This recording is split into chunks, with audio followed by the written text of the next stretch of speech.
Bound by fate, drawn by duty, or chased by fear, 6 souls band together to take up arms against the wrath of the Dragon Queen.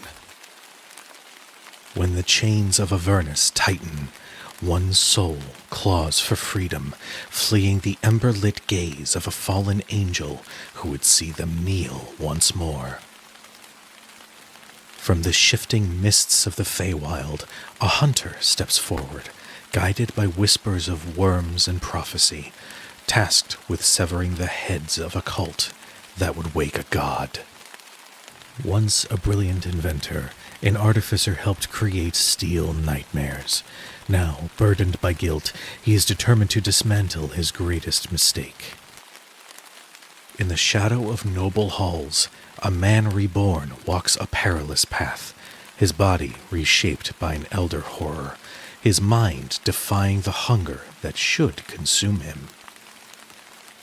Marked by twisted hands of the coven, a wanderer treads carefully, ever watchful for the eyes that seek to claim what was promised. A passionate painter with a thirst for greatness, this resourceful thief is always staying one step ahead of the undoubted dozens of consequences on her heels.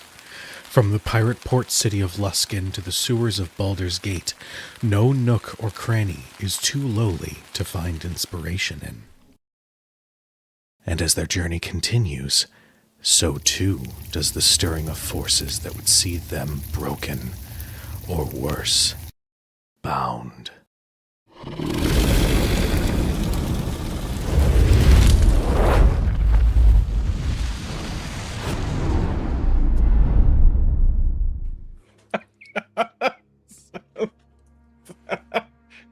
Hi. Hi, everybody. Welcome to Shadows over Baldur's Gate, our spiritual sequel D&D campaign to the award-winning video game Baldur's Gate 3. If you have not played Baldur's Gate 3 and are wondering how that story ends, go play that game. It's fantastic. But also, I understand spoilers, so we are going to be possibly encountering some of those tonight. If you don't care, or if you have finished the game, welcome. We have 2 of our cast members who are not going to be joining us this evening, but we send them all the love. Also, internet companies suck, and so does insane weather. It's been a crazy, crazy, crazy summer, everybody. But we are back. And before we begin tonight's session, does anybody need a t-shirt? Because I'm wearing this really cool Basu Brightbolt t-shirt that symbolizes our favorite gnome artificer. So you should go check out the merch store, because not only did Basu get a shirt, but Marcus has a shirt, Winnie has a shirt, Anaya has a shirt, Leo has a shirt, and Udazash has a shirt. We have them in both tank tops and t-shirts, except for Marcus, because I feel like Marcus wouldn't do well even in short sleeves. So right now Marcus only has the tank top available. Don't judge me. How it should be. I did not know that. That's amazing. I literally, like 2 seconds into me talking about this, I went, oh, I should have, well, how about that? Hey, worked it out. It's great. Anyway, before we begin, yes, go check out the merch store. We love you. Appreciate you. We have a wonderful cast we want to reintroduce. So take it away, my beautiful cast. I love that so much. Hi, I'm Lauren Urban Sheeher. You can find all the stuff I'm doing at my website, lauren-urban.com. Tonight, playing Udazash, the Dragonborn Ranger/Rogue, who is just happy to be here in the Feywild for reasons. Hello, friends. My name is Omega Jones, also known as Critbart across all social media channels. My pronouns are he and they. I play Leopold Guthmere, our resident Illithid scion, who, on the opposite end of this wild spectrum that we call the second chances, is not excited to be here, but is here because his friends want to be here and it matters to them. And that is what good friends do. They suffer, even if it means someone else's happiness.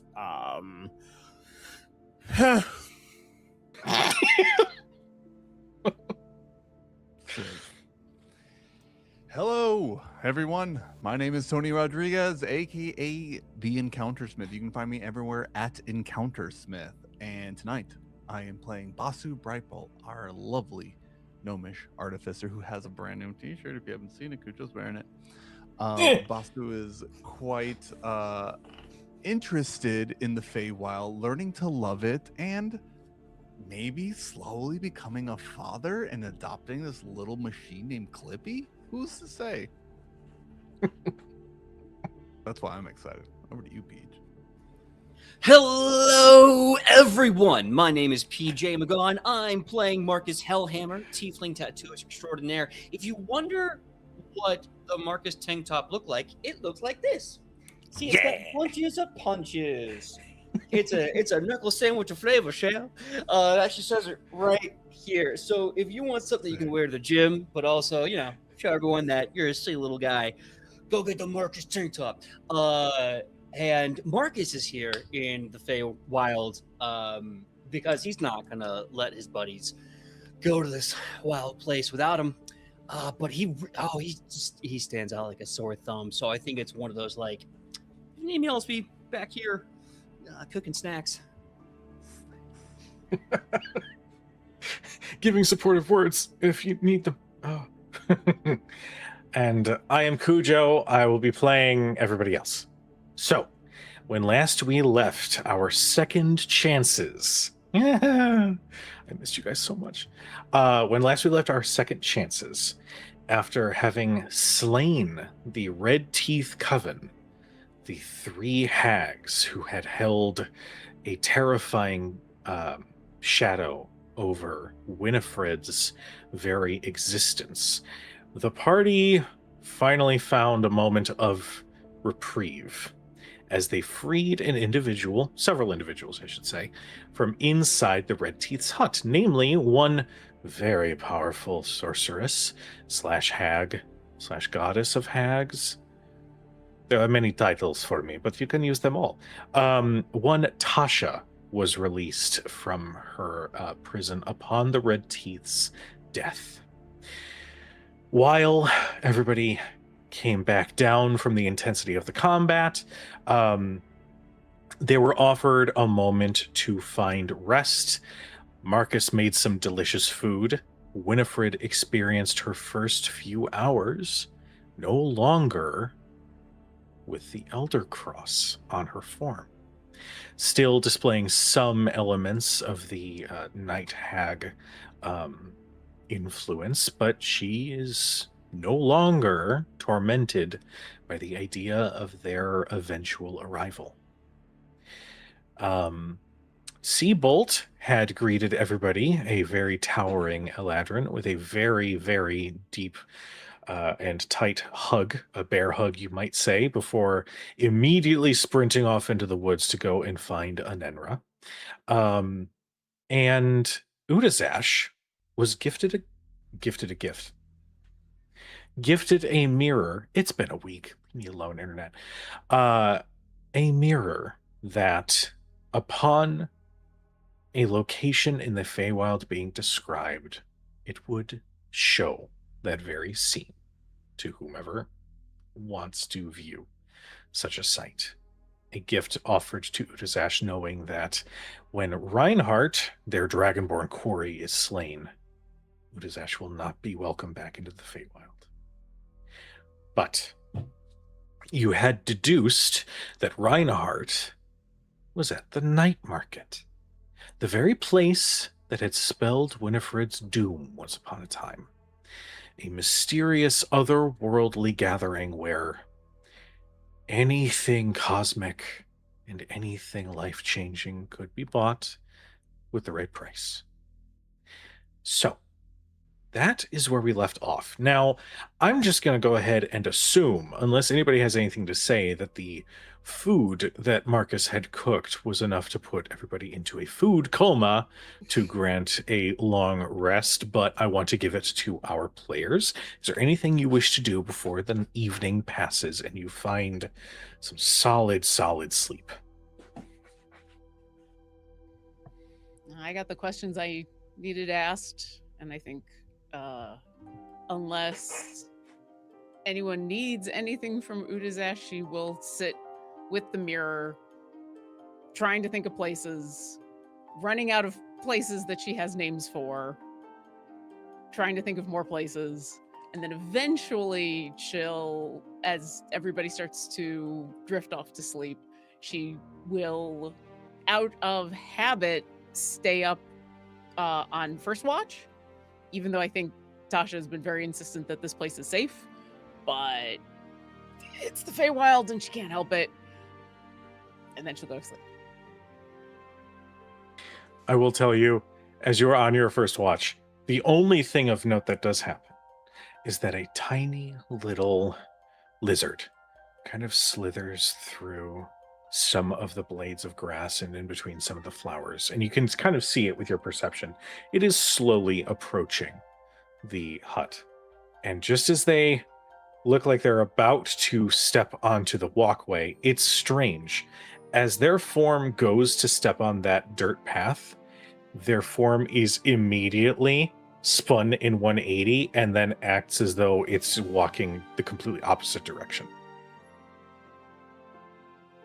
It seems that Tasha's wards are quite effective, even for small, unassuming creatures. There's a moment in where I now want to just test all sorts of things, but she won't, because that'll probably annoy Tasha, and it's bad manners to annoy your host, so she won't. All right. Anybody else have anything that they wish to do before the night passes? I think Basu is going to go to the side and talk to Marcus. I think Basu's probably helping you clean up after the amazing dinner you gave everyone. And, you know, after a moment of quiet, of us just like quietly packing everything away, I think he turns to you and goes, Marcus, I think I have a question. I don't know if you'll know how to answer it, but I kind of need to hear what your answer is. Okay, shoot from the hip, mon ami. What are we talking about? That hag fight, that was pretty rough. I think more than just me, I think a couple of us were worried you weren't gonna come out of it. But you did. Thank everything for that. But then you don't seem scared. And I know you probably are. I know this was a big deal for Winnie and you would do it all again, but how do you get past it?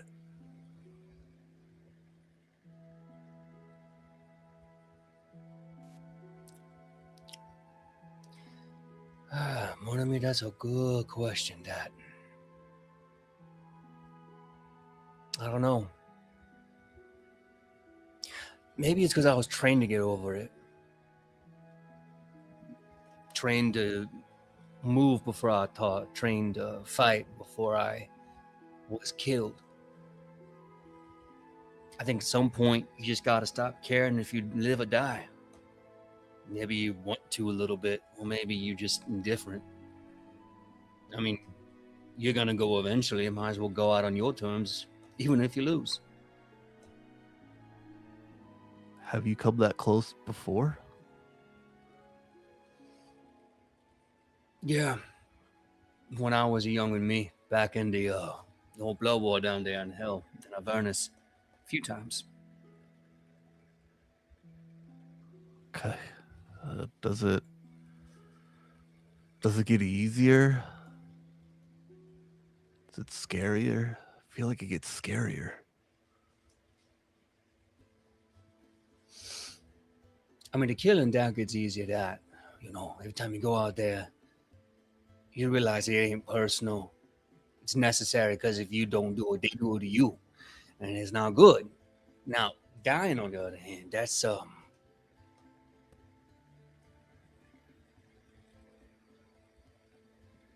I don't know. I don't know how to explain it. It's weird. Sometimes you just get to a point where you you just ain't scared anymore. It doesn't matter if it makes sense. Doesn't matter if there's a truth to it. You just stop caring, and you just start living. Living, huh? Yeah. And like I always said, if you don't fear death, you never die. Yeah, your body might go. Yeah, your soul might pop up. Wherever goes that. But, they say the only time a person dies when you stop saying their name. And if you say your name in your head, you're immortal. You're doing whatever you want. Don't be afraid of dying. It happens to everybody. It's scary, but it's not bad. I don't know if I completely understand that line of logic, but I really like it.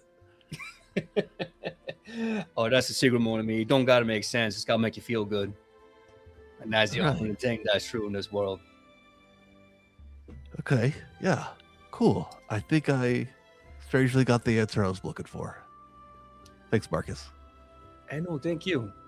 You're my hero out there. When I was down, it was you that was fighting. It was you that was doing all the hard work. I saw it. Well, you'd have done the same. And yeah, we're getting better at this, I think. I'll give it maybe like 2 or 3 more months, and then we're bona fide heroes. Us, we'll be sung about in taverns all across Faerun. Well, that's hard to imagine, but if you think so, I think so. The Ballad of Basu Brightbolt. That's got some good alliteration to it. That Ooh, I like that. I am a sucker for alliteration. Cool. Thanks, Marcus. Again, I appreciate it. Thanks for the food. That was amazing, as always. Hey, you my family, you me and mine. I love you. I feed you. That's how that works. That. Love you too, man. Good night. You too. And as Basu, that's a ball. As Basu walks off the night, sorry, caffeine brain. Marcus is going to take a few minutes, wait till he's way out of eye shot, and there's a genuine smile on his face. And then he's going to take his hands and open up, and there's this crystalline list, and he's checking it again. And he looks at Basu's name, and it's like he's waiting for this divine sign that it's working, that Basu is growing. And then there's this other name that's starting to form, but it's not quite there. It's like when you're texting somebody and it's like ... waiting for them to finish the text. And he's looking at this name and he's like, oh. And he closes his hands and the paper vanishes, and he just gets ready for bed. All right.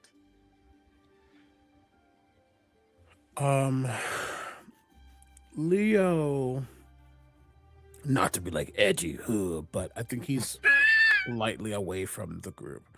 Not trying to be like repulsed by them or anything like that. It's just still the nature of the space, the power that Tasha has put out to like ward this space, being so close to the hut.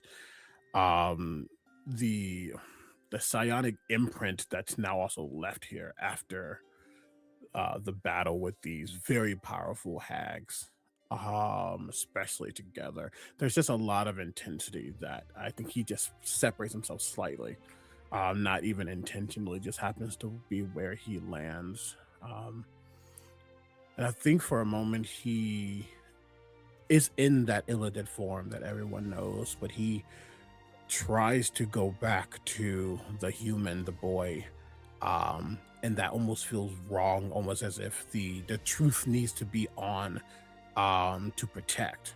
You can't be giving part of your power to a disguise, especially in a world, in a plane like this. I think it's just that natural armor. So in him trying to find sleep or trying to find rest or whatever that even could look like, I think unbeknownst to him, a 4th level spell was cast as Psy is off to the side via the summon astral entity. 3rd level. I don't know what Sai's doing, but what he would hear.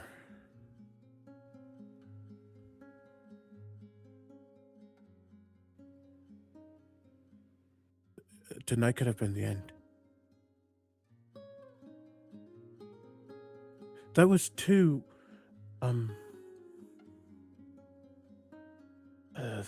when you coalesce your necrotic power into a singular, two of them. And I wasn't the one to save myself.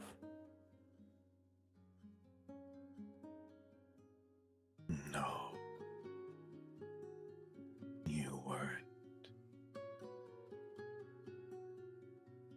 'Twas the stranger.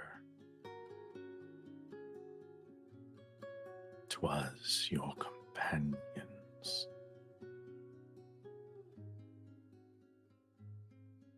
Are we weak? Can we do this?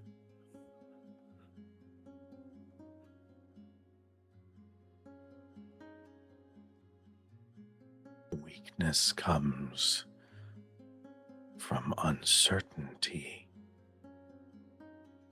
Weakness stems from disbelief in our factual might. However, we can seek strength once we leave this. And you hear in your mind a few words of a conversation that you had not so long ago. An individual under the city of Baldur's Gate. I escaped the colony, and I made sure to leave it in flames. I needed to destroy as many of those tadpoles as I could. You remember Mako.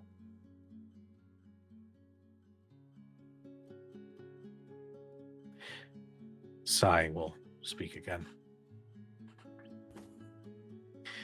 If it is more strength that you seek, seek him out. Find the colony. Claim what is there.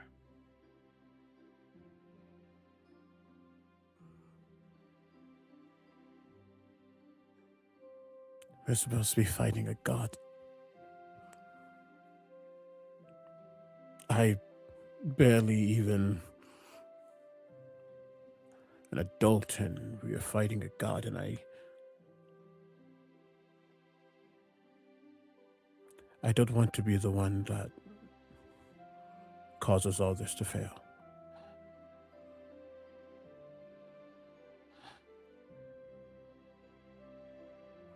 I just don't know when we think leave yourself here. powerless?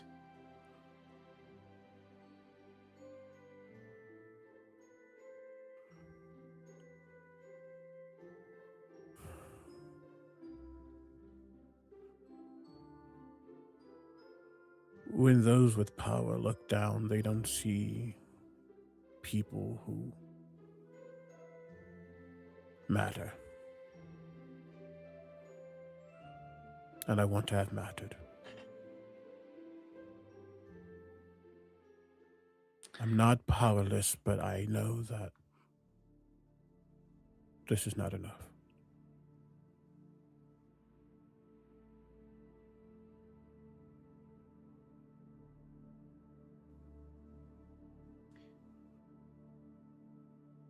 In a show of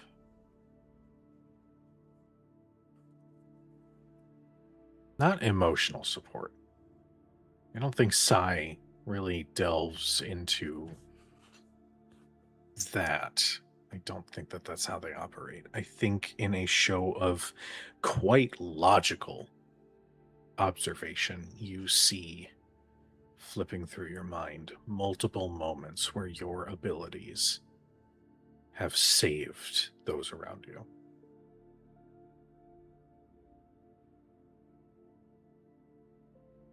But it then ends on that moment at the elf song,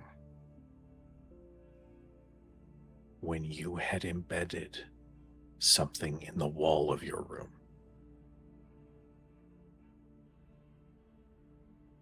Remember your why. Remember why you take these steps.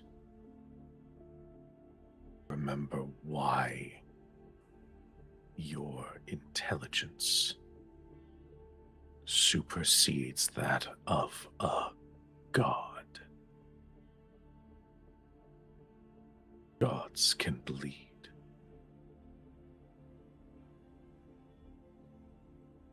And they will break.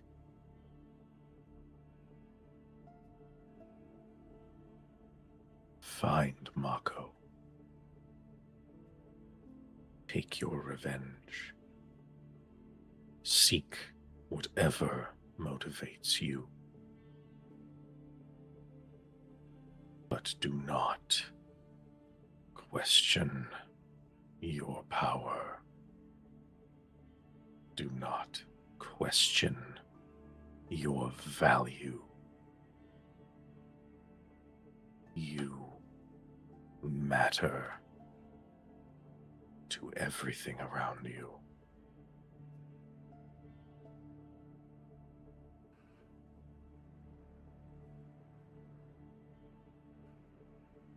You see him like straighten up slightly. This, and I use boy very specifically, as he really has not known life. Not really. Everything happened so fast, and I think this is just another one of those steps of growing up.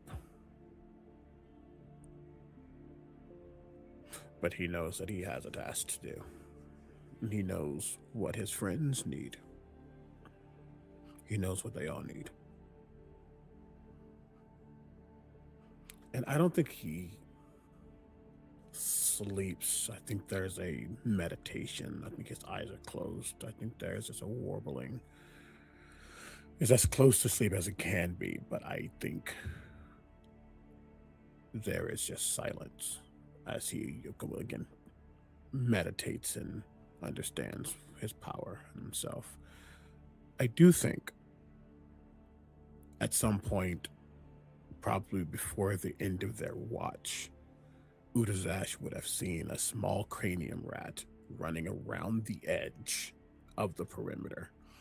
Both understanding exactly what these bounds are for Leo, and also you can tell that he's been also sent on watch.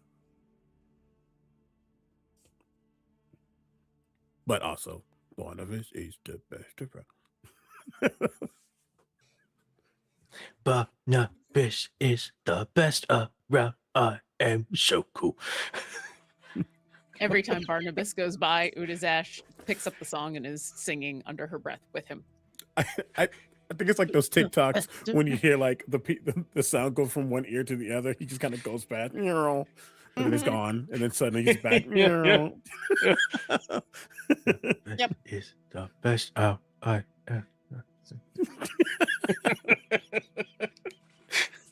Yeah. I love Barnabas so much. Barnabas being trying. It's true. calling it. It's a very catchy tune. He's doing like dive rolls into bushes. Like it's wholly unnecessary. He's in the woods. He's supposed to do that. I would like the world to also know that mechanically Barnabas is more charismatic than Leo as well. Oh no. That's Charisma It's stat. my singing voice. Thank you very much. He has a +2. I mean, that's More the than key. me.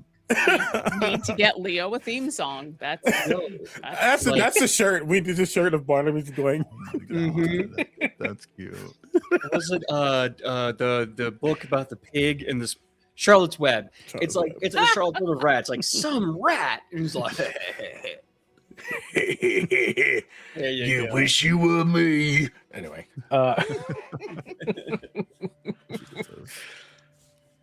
well,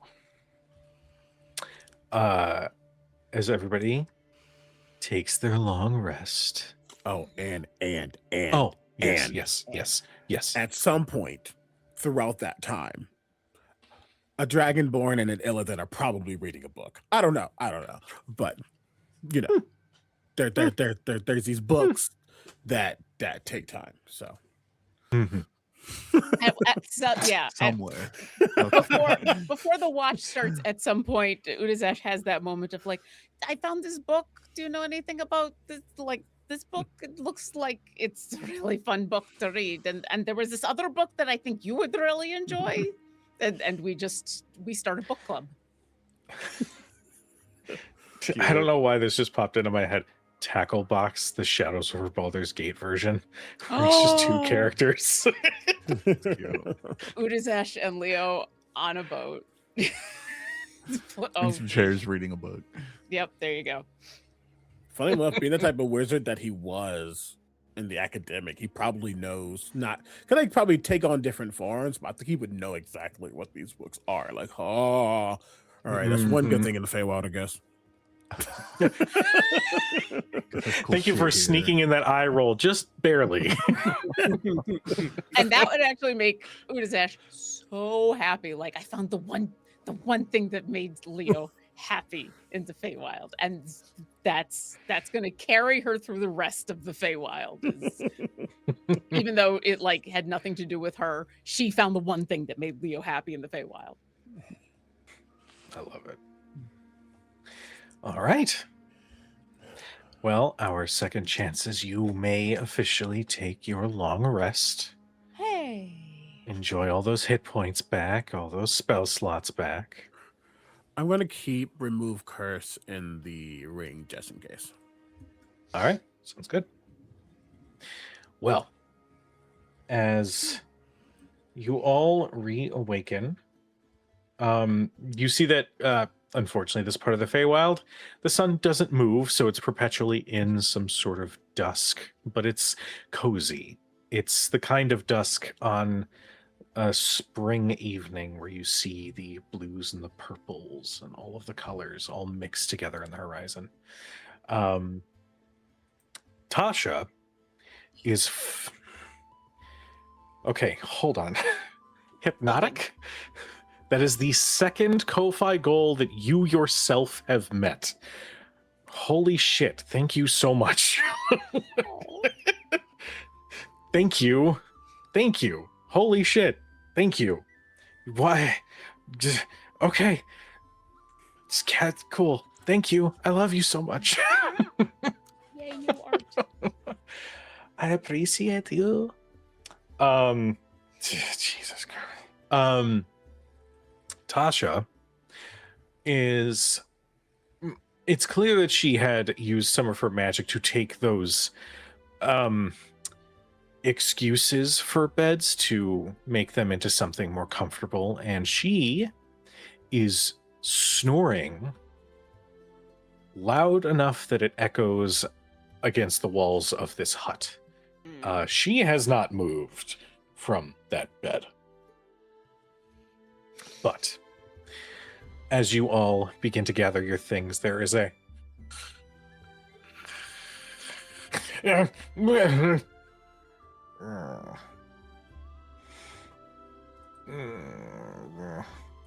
Does any of you have coffee? Marcus? Yeah, come on, I can make some. Marcus has Her coffee. her long red hair is everywhere. It has become amorphous. It defies gravity in some parts. But she just... The moment you announce that Marcus may have some, she just slowly, almost like the creaking of a door, you just hear her head turn and glare at you. Please hurry. I will kill you if you don't make it quick enough. Look, I know you're big and scary, you, but you at least got to give me enough time to warm up the beans a little bit. She mutters an incantation and gestures, and a bit of white flame strikes the bottom of the thing you're holding, and it immediately starts to boil. You know, if you ever want to work in the kitchen with me, I think that would be very Cup, helpful. please.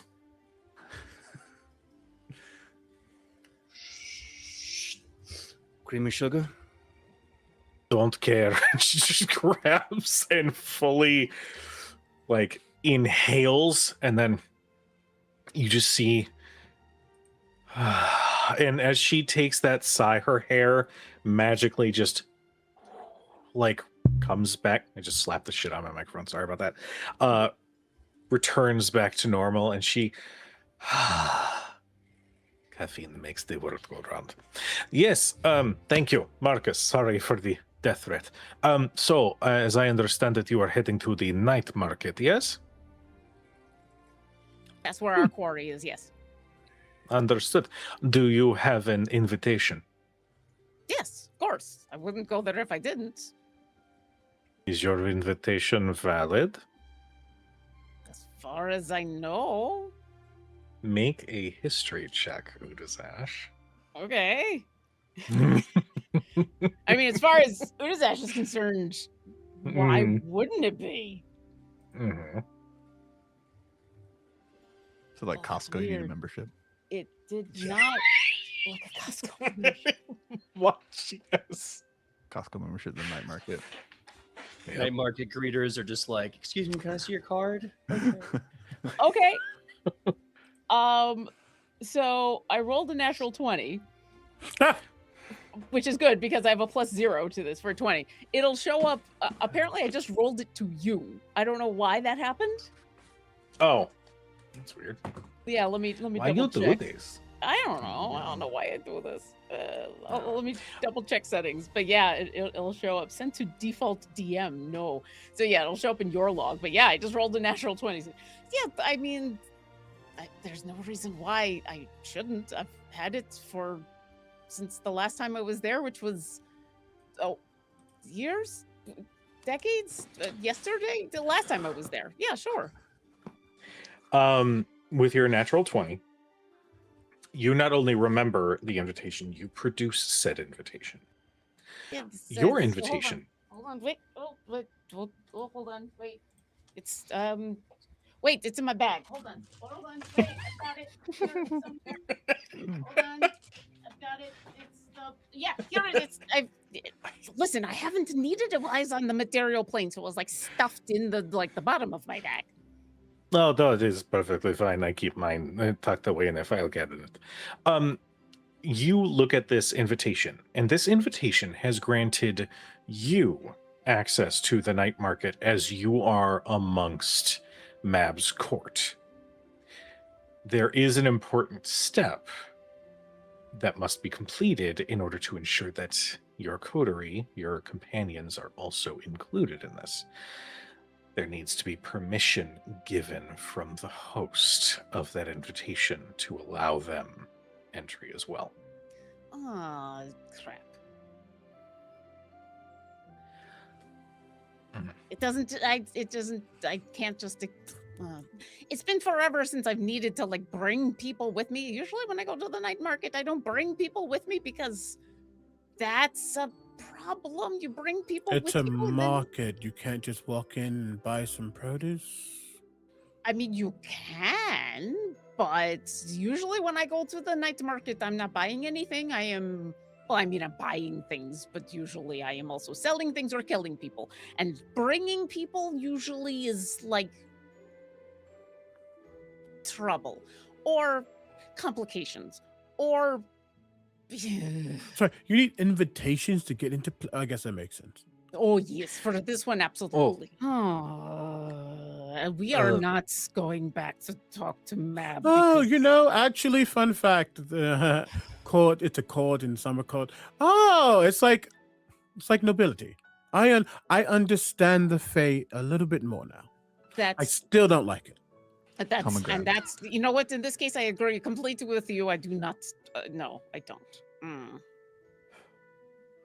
So how do we get an Yeah. invitation? Oops, sorry. Well, oh no, you're perfectly fine. You would. The way that it works, either you are contacted by the night market as an important benefactor, offering some sort of services that you could then bring and continue your business over there, or unless I have to ignore. Hold on, I don't know what is happening. Something in my spell book is typing. I mean writing. I mean speaking. I mean whatever. Or those who have been granted the invitation.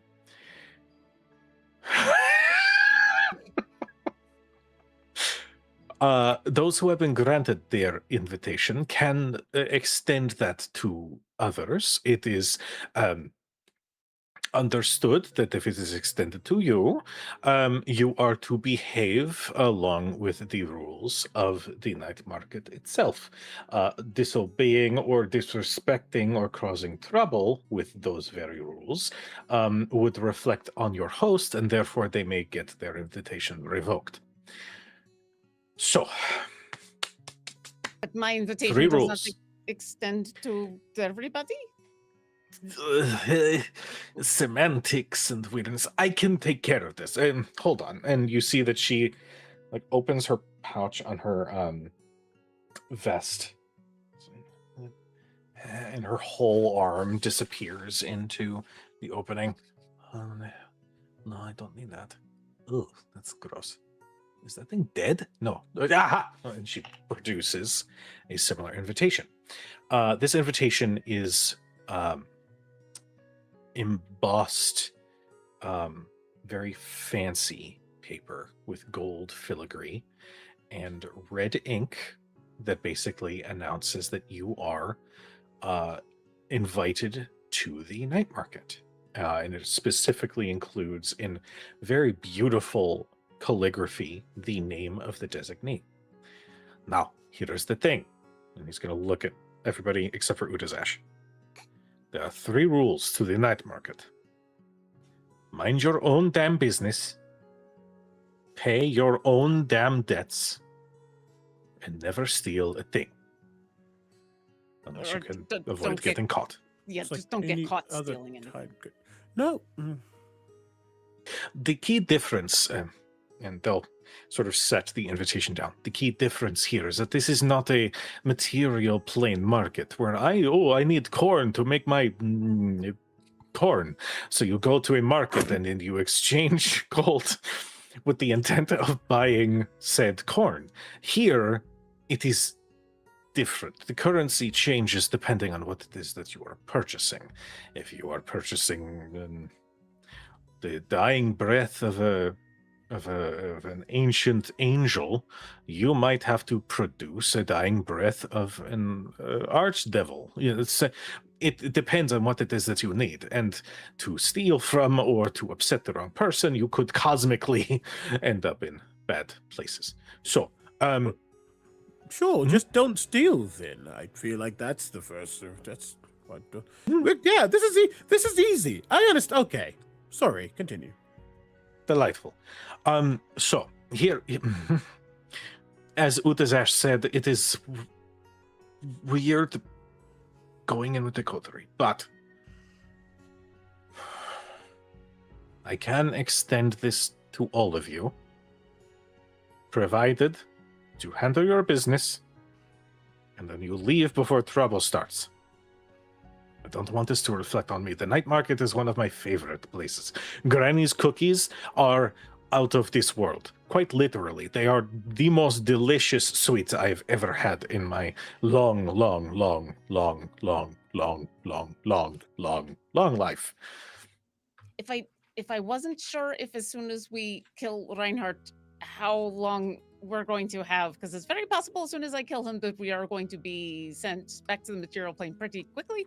I would bring you back some, but I don't know if I will have time.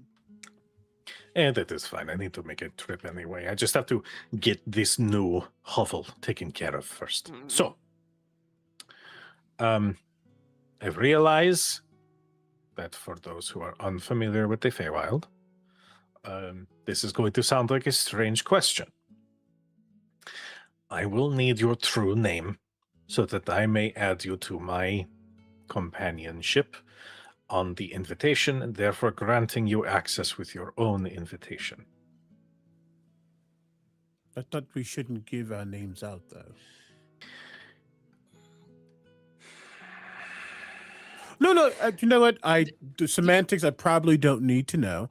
That it's fine. If I just find out that my name is suddenly being used in the way that I did not give permission, I will come back and obliterate everything. You know what, Leo? It is very good though that was your first instinct. That was very smart. That was absolutely your first instinct. I get it. Leopold Guthmere, unless Leopold Guthmere. There's a moment when she is like, she takes a feather, almost like a quill, and just starts writing, and there's a golden line that follows the end of that feather. When you say unless, she stops. Nope, Leopold Guthmere. I stopped typing that one. She quickly He's erases having it. the conundrum, like, does he have his own name? Is he me? Am I it? I never actually asked your name. I just called you Saya. There's some things. I am she is me. Leopold Guthmere. And as they write on that It's with invitation, an E, not an O. We've had that issue in the past. she erases it again. It's almost like we should have known this from the very beginning of your story. It's almost like Guthmore makes more sense. When you say it out loud, it just rolls off the tongue better. Guthmere it's a departure. Anyway. That's what happens when you have to say everything in common. If they spoke in Sylvan, it would be so much easier. If only. All right. She is going to get Anaya Loomlock. She's going to get Winifred Fithiok. And then she's going to look to Basu. He'll just look at Winnie and Udazash. Basu Brightbolt. She erases 1 S, 2 O's. What S2 use? Oh, I like it. Right. Bold. Done. All right. And then you. My name is Marcus Hellhammer. With a C or a K? C. She erases. It's becoming very clear that Tasha's great with faces, not so good with names. So, she eventually writes it out. And then as the invitation has that last space filled. All right. Perfect. I'm going to entrust... yes. How does this world feel about other individuals who are technically magically or mechanically induced and yet still have a sentience to themselves? Looking at Barnabas Clippy. Oh, good question. It is perfectly fine. While you are technically going to a part of the Feywild, it should be noted that it doesn't really follow a lot of those same rules. The true name worry, still hold on to that. Obviously, only, it only impacts your entry. Still hold on to that. You don't want to give away that shit for free. But, you don't... It exists... Okay. Imagine looking at a dish.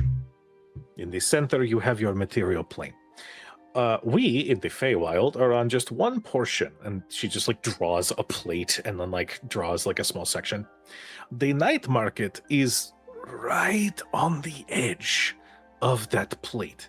And when you have multiple plates gathering together, sometimes the night market can pick up people from other places, other Feywilds, other material butlery. plates.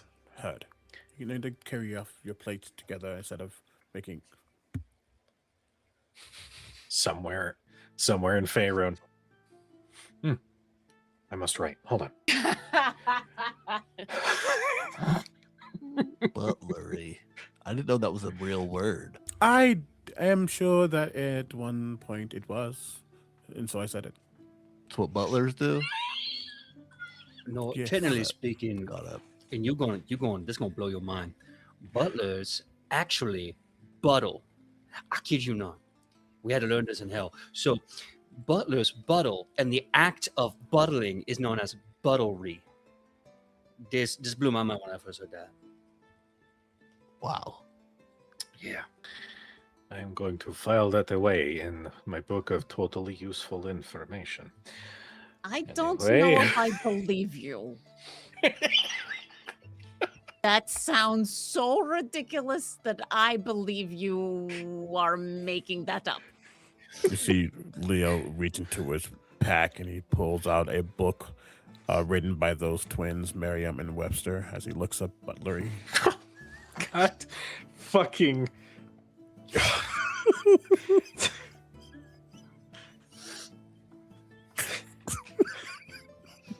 And it's improv, so I have to yes and, which means I have to put Merriam and Webster in the lexicon, Yeah. in the world, in the lore. They're just feel two, like that's not two the historians. first time we pulled them out, though.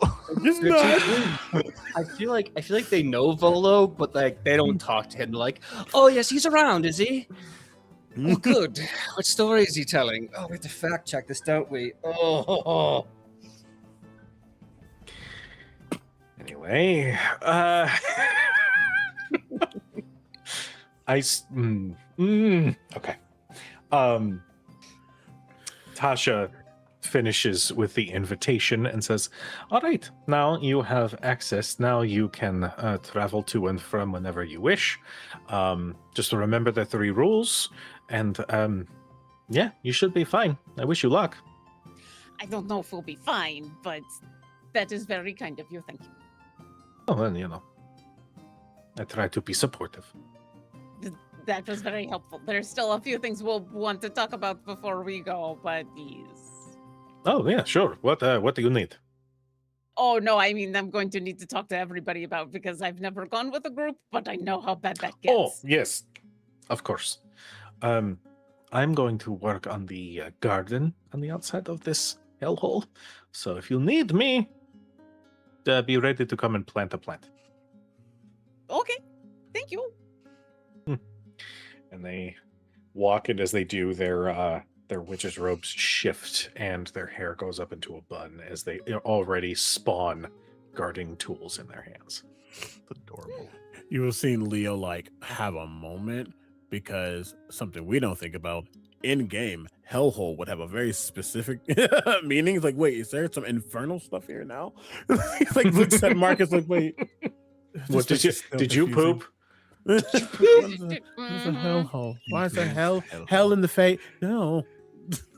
Just be like, No. I did everything I could to get out of there. I ain't going back to that hellhole. No. Just Literally. getting my head around this. Now there's hell. Mm-hmm. There's 9 of them, actually. Oh my God. Yeah, 9 of them maybe. Yeah. Don't know how to tell you this, Basu. I don't know which one is attached to the night market when we get there. It changes every single time. The different hells it changes. Oh, yes. You can always usually tell by the smell. Okay, I think that makes sense to you. To me, always. You Yes. usually want to tell really quickly, because then you know what you're supposed to avoid. Yes. Tag. So, and there's a moment where Udizash looks at everybody's invitation. Do the invitations actually have everybody's name on them, or is it just that Tasha has like a master list now? Hold on, I have to recover from PJ in the Yeah. chat. I know, I got distracted by that too.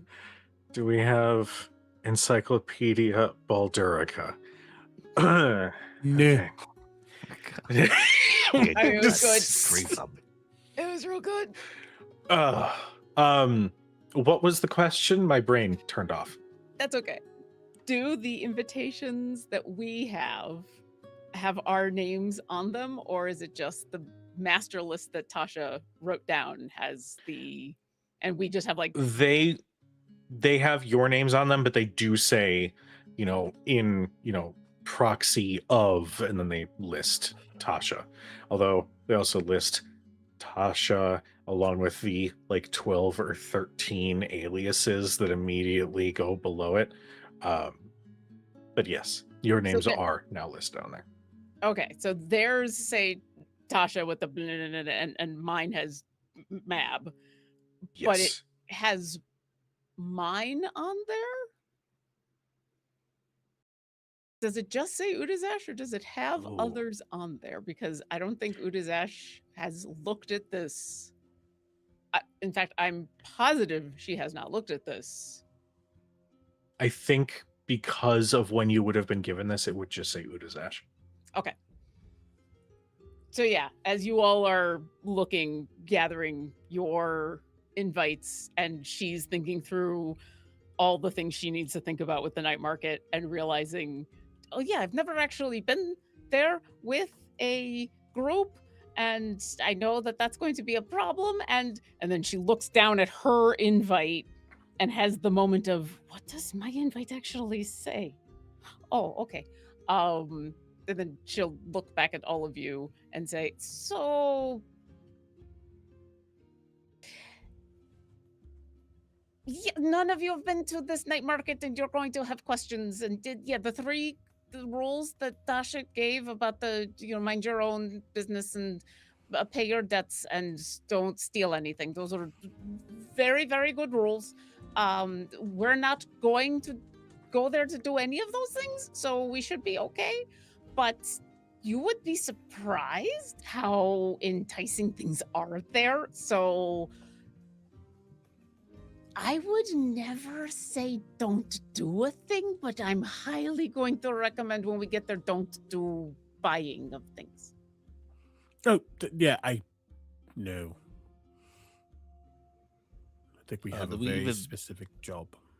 Do we even have currency that they accept? Oh, yes. I mean, you have... And Udazash looks, in a weird way, looks you up and down and says, do you have a body and a soul and a clippy and time and all sorts of things that you could sell that people will buy? So yes. And in this very moment, it sounds like things you would never want to sell. But then there's beings there that will be selling things that you really want to buy. And they are very persuasive. So that is something to keep in mind. Got it. Well, I don't have any notions, me, but I mean, I just got some sense of self back. I don't think I want to give anything away. That is good. That is helpful. The other thing to keep in mind, the night market is kind of like here, and where you go where you want to go. So we're going to go where we want to go. We all need to want to go to the same place, or you're going to go somewhere else. So when we get there, we're all going to be very thinking about going after Reinhardt, and keep thinking about the Reinhardt, and very, very, very much keep thinking about the Reinhardt. Very has the single-minded. Understood. Okay. Yes. Got that loud and clear, me. Very, very single-minded. I usually don't have that problem because it's just me. So when I get distracted, it's okay because I don't have people with me that I have to worry about like going in the same direction with. Because if I get distracted, who cares? Would I it don't be have helpful anybody with for me. our channels to be open in the night market, or to close them until they need to be open? There's now literal transference of thought, and interference could be an issue. If that is something to be concerned about. If not, then I think we'll be fine. But I do intend for us to be able to understand each other so we don't have to speak. Especially not in a space I would rather not ever open my mouth in. I think it's a good idea because then if we get separated, then we can still hopefully talk to one another. Okay. I think so. No, this is solid. This makes sense. I just don't. As long as we're thinking of the same thing, but if you're saying they're very persuasive, just wondering how that Very would work. persuasive. I don't know if I remember not wanting something while I am there. In fact, I'm pretty sure I've probably sold things that I probably should not have, but I'm also pretty sure I've forgotten about it. So I don't know if I have, but I know I've been tempted many, many times. And I can be single-minded when I'm on a job. So there's that. Honestly, I can't stop thinking about interdimensional cookies. Oh, her cookies are so good. What God. we might. Can we trade for them? Like trade stuff instead of like years of my life or parts of my soul? She's usually pretty good about taking very mundane stuff. Hers are usually pretty reasonable. Mm, But I don't ever know what she is trading for. If we have But- time. yeah. Because not for nothing, but now I want to know what goes in interdimensional cookies. Like, I know I'm a good chef, but I can't cook with space and Well, time. Whoa. I believe her cookies are milk and sugar and flour and eggs and the baking thing that makes them do things. The baking powder Baking soda. or soda. I get those Yeah. two mixed up. What's the difference between the soda and the powder? You don't drink either of them. Okay, That's bottom line. You just don't do that. okay, Yeah. but you can eat them in a cookie. It'll cookie, yeah. They roll the real good in cookies. Look, all I'm saying is if we have time. If we don't, okay. But I want to know how you do that. That's just me. Time in the night market is a relative thing. So if we would like to go do that, we need to do that first. Because, like I said, I don't know how much I will have after we kill Reinhardt. That's fair. No, you lead that. We'll also be behind you. Okay, is there anything else we need to do here? Or are we saying goodbye to Tasha and then I'm taking you all to the night market? Because once we leave, I think we're going to get there fast. But I don't know, which is always fun to try. Nope, I am as ready as I need to be, I think. Same. I'm honestly quite excited to explore a new part of the Feywild. Or not Feywild. Or Edge of a Plate. Wherever we're going. Adjacent. Right on. Butlery. Butlery. Buttle. Okay. Just muttering it under your breath like mahogany. Mahogany. Cool word. So- Yeah. And so I will intentionally swing us by so that we can say our goodbyes to Tasha, which I guess means Winifred is going to take a moment and plant something because we were told if we're going to do that, she can plant something. And give Winifred some time to talk to her dad and anything else that needs to be done. And then I'm going to take us to the night market. Okay. Well, Udazesh, Yeah, hi. I would like for you to make me a survival check with advantage, please. Okay, sure. I should also say that the channels, the doorways are all open right now Okay, as we begin to leave. So I did it again. Why didn't it roll? I'm so upset. Do you at least see that, Cujo? I do not, but I'm not even in the map thing right now. Oh, well, it's not in maps. It's just in the thing. Okay. Well, I rolled saw it pop up. 24. Okay. For some reason, it is With not a rolling. I'm sorry. It's a 24. no, you're totally fine. With a 24. Yeah, let me actually do a thing real quick because it is important that the background match the scene. I should have done this earlier. Fight me, internet.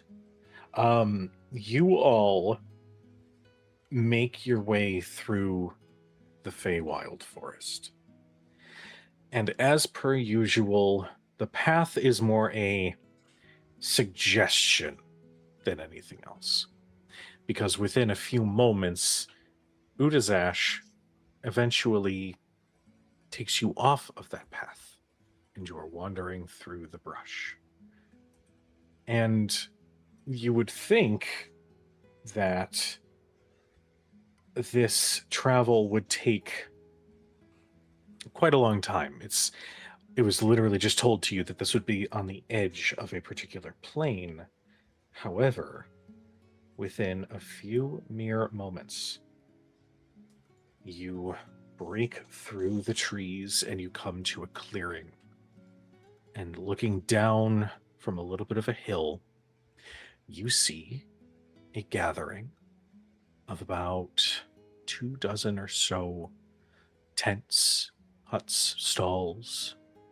You can see the distant glimmer of torchlight and firelight of multiple different colors. You can hear what sounds like there's some sort of music being played from down below. And the air around you, it's charged with something. Something, not arcane. There's just something sharp about the air that you are breathing. Almost as if being in this area grants you more oxygen with each breath than you are typically accustomed to. But down below, you see the night market. You all begin to make your way down. I told you I'd get you here.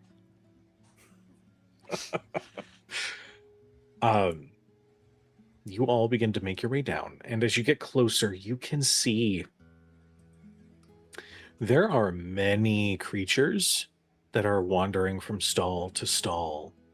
Some are handling business with a particular merchant, others seem to just be wandering and enjoying the environment, but you can recognize maybe 3 or 4 that would bear resemblances to the faces that you might see in the material plane or in the Feywild. It is clear that this is a gathering of creatures that is far beyond that you would see in the material plane or otherwise in Faerun. There are individuals whose forms are amorphous, constantly changing, translucent matter that vaguely forms the shape of a humanoid, but then as they move, that form shifts almost as if it's like a flag underwater. And yet they wear traveler's robes, possibly some leather clothing. Others you can see small creatures with multiple legs that you would think would resemble something like a spiderkin or something similar, but they actually look to be more gnomish than spider. Similar features, just with more limbs, and 2 more eyes going up onto their forehead. It is nighttime here, but unlike what you've seen when you have traveled to Feywild, this night is comfortable. It is cozy, and the small lantern light at the end of each of these stalls grants a very exciting, if mysterious, light in this market. Immediately you can smell fresh baked cookies emanating from the center of this market. They smell better than any homemade cookies you have ever smelled. And as you are witnessing these creatures, which you wouldn't think would partake, walk away from the center of this market, each with what looks like a very small basket with only maybe 3 or 4. You see, we'll use one of these as an example, a hulking lizard-like being with large one set of larger arms and one set of smaller arms, they are delicately taking one tiny little crumb to then every crumb is precious here. The market is open to you. What do you choose to do? I have a very important question. I have a very important answer. So I'm not going to be like one is above something else. I would never say that. That's not the vibe. However, there's been a lot of conversation about Granny's cookies, about how they are the best thing in existence. And to him, there's only one Granny with the best cookies in existence, as Mrs. Honeymeadow has the best bakery in the world to him. The one that if he didn't have a chance again, he would be calling mom, and in a way, she is, and so much more. The audacity. Who is this Granny? So he is excited, but for a totally different reason. Everyone else wants to taste and savor and feel, and he's like, "Oops, is you?" See how good they are. Yeah.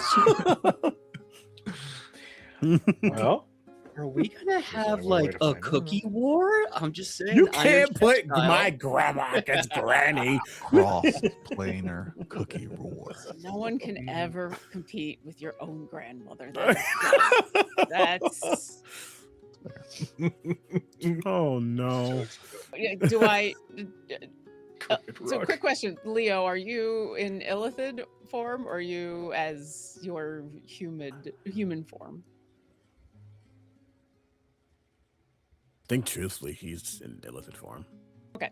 Which is a very anachronistic thing to see here. So I'm curious to see what's going to happen, but I don't think he has the ability to stay inhuman while here. That's fine. The reason I ask is because I think I mean Udazash has a bad time reading cues no matter what.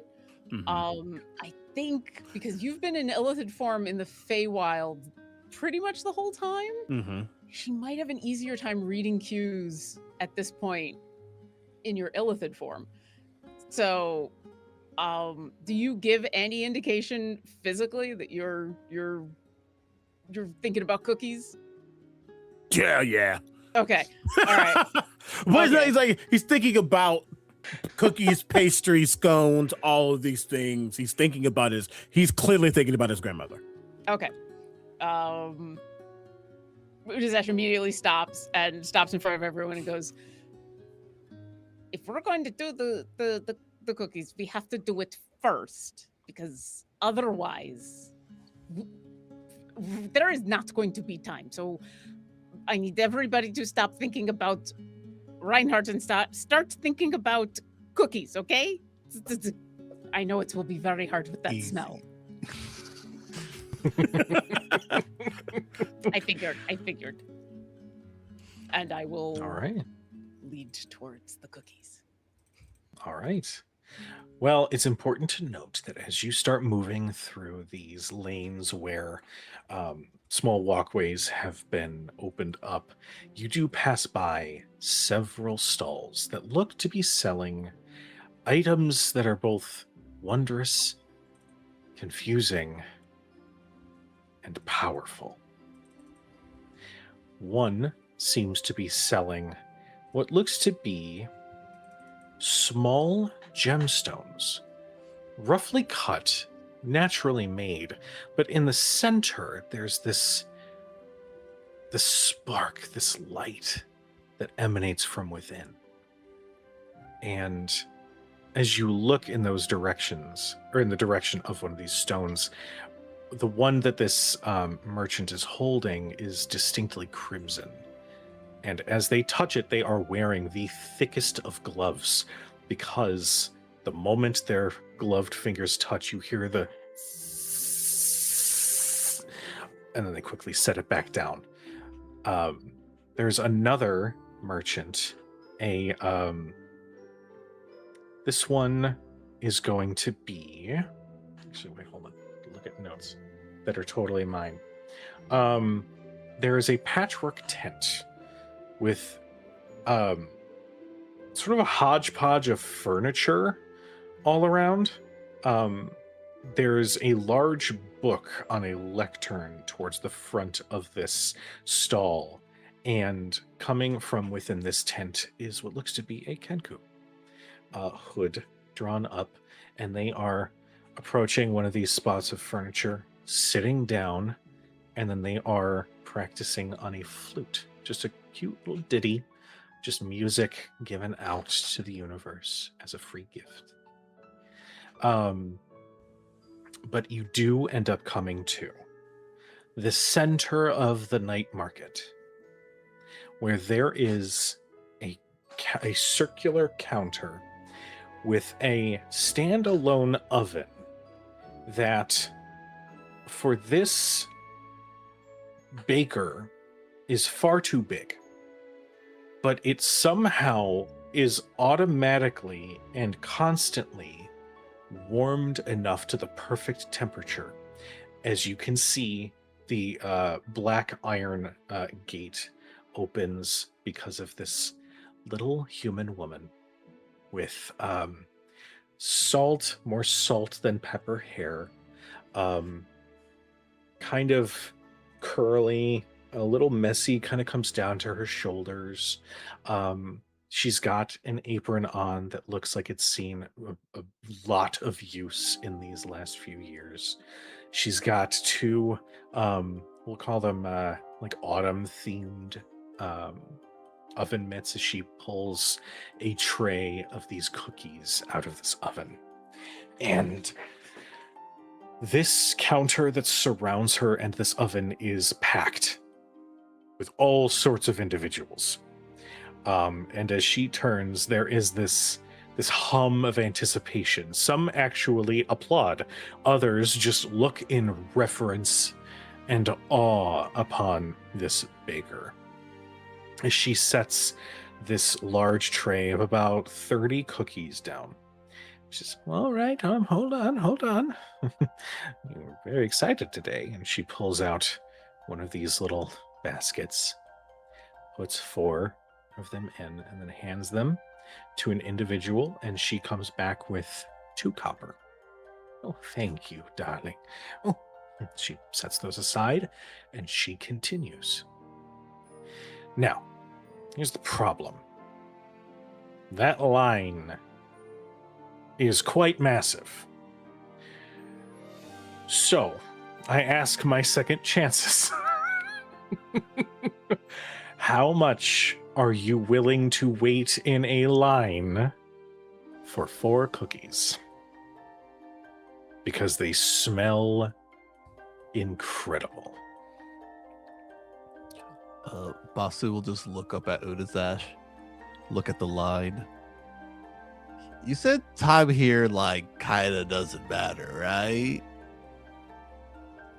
Yeah, it's up to you how long you want to wait.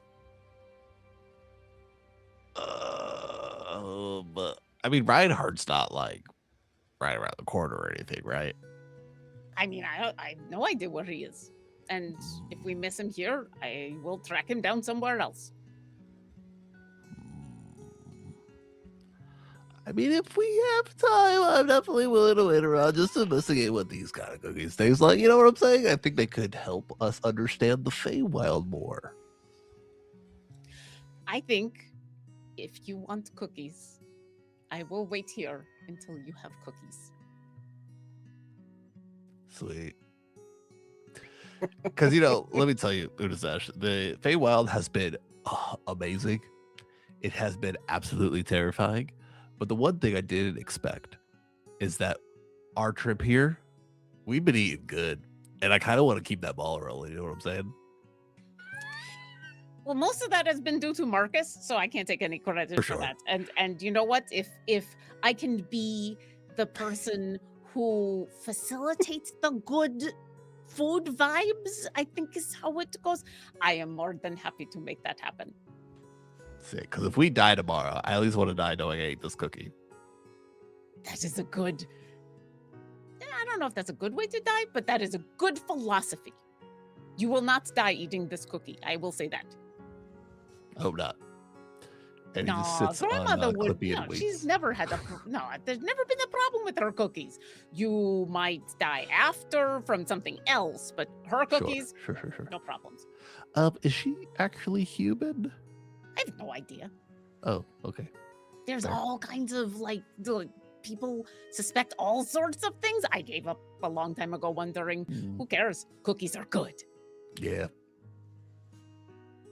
I need it known that we sit in D&D trauma so much, so seeing genuine D&D joy, I don't care how long it takes. Basu's getting this cookie. There is also in the back, I think Winnie might be the only one with a high enough insight at this very moment, which is amazing because she's not here. There is that tiny little bit of guilt of Udazash is the reason everybody's here. And yeah, like some things have been good, and yeah, we got to do some good things and all of that, but like nobody chose to come here. They've all been very nice about, yes, I came to help, and yes, I wanted to be here and all that, but nobody chose to come. Everybody was forced to come because of her. So whatever her family wants, her family's gonna get, especially if it's easy stuff like standing in line for the universe's best cookies. Well, Second best. You haven't even had one yet. We shall see. Your insight might not be high enough to know that that's what she's thinking. It's grandma, man. Well, you. So who is standing in the line and who is standing outside of it? In line. Okay, and If it's okay, so in truth, if it's one of those lines where if you're not in the sequence, then you're not in, then Leo would be in. In truth, in my own life, I tend to be the one either specifically in line or the one right here. So I'm like, I don't know if we're allowed to be that one, but we're still in line. We're just not in line. Also, I will say, if there was any of this group who are like, I don't know if I need a cookie, I'm like, you're getting in line. There's nobody standing out of the. No, we're doing this as a group, or Yep. we're not doing this at all. Mm-hmm. I will say there is a moment. We'll say, Turn Leo, this car around. as you position yourself a little bit off to the side, right behind Basu, there is a creature who's like, we'll say just in front of Basu. This long, thin, lithe creature, bright blue skin, a head that sort of comes to a little bit of a cone shape with black beady eyes and 4 arms, who turns and like no expression, but just eyes you as you are just slightly off to the side of the line. Don't look at no. Just back in line. Don't like that. No. Marcus is gonna look at him and go, "Keep those eyes in your head. Don't look at me and mine. Straight ahead now." He's still. Is this what happens in the line? People. It takes, like, typically at this point, if you deal with anybody else on the material plane, they go like, yeah, all right, and then they eventually look away. It's like this is happening in slow motion for this creature, because you just see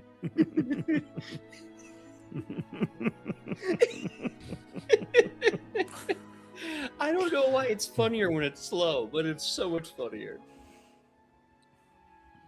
He's still going. He's still Basu's standing on top of Clippy going, Marcus is like, just keeping eye contact, but like he's going, this guy is very stubborn, him. He's still going. We You need think to- he's gonna just keep turning all the way around? No, there he goes. He's still going. This Oh, guy has never heard of mind your own damn business, apparently. no, apparently not. You all wait for an hour and a half before short rest. eventually it is a short rest. Before eventually before eventually you do come to the front of the counter. I believe Basu is leading. Am I correct in this? I think so. Okay. Basu, you approach just as the last cookie for that tray is taken. She goes, "Oh, give me just one moment." And she picks up that tray, mutters an incantation. You see about 30 little balls of dough manifest on that tray. And then she slides them into the oven, closes the black iron gate, opens the black iron gate, takes the tray out, and you see 30 freshly baked cookies. And as she sets them down, she grabs a little basket. Any flavor preference, dear? Flavor preference. What's popping off the shelves today? Oh, well, there's nothing wrong with a good old chocolate chip. I do have That was the oatmeal test and raisin you if you passed. prefer instead. No. I like Chocolate you. chip. I have to ask. The way you conjured up that cookie dough, is that a spell or something else? Thank you Oh, for I the like to seg. think. Thank you. Yep, because the minute that happened, as a ritual caster, comprehend languages was on. And I want to see if you can understand like what makes you special. What magic are you conjuring? You don't use your hands. It's not made with love. I have never been in a game That's where made with anyone has verbal somatic components. How dare you? flexed ritual caster as much as Omega. Omega has taken that feat and just like flexed and stretched it as far as it will go, and I Sure did. absolutely It's love it. amazing. We have made ritual caster and like an insanely high passive perception. Like Absolutely. you never hear that. Absolutely. It's very good.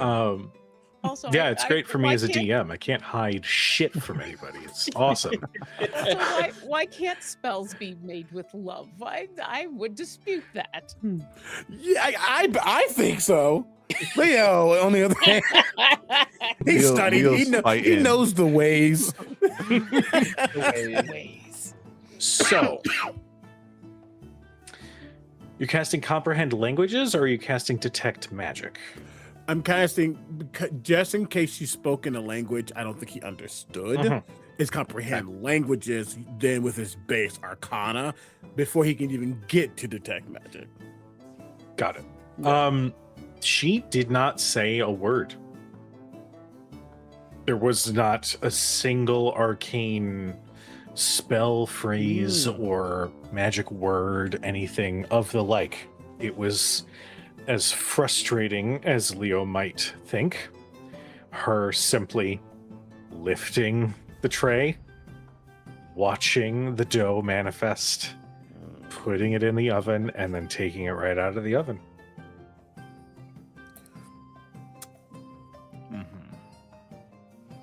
This is Leo, just like as they're having this conversation about flavor, he just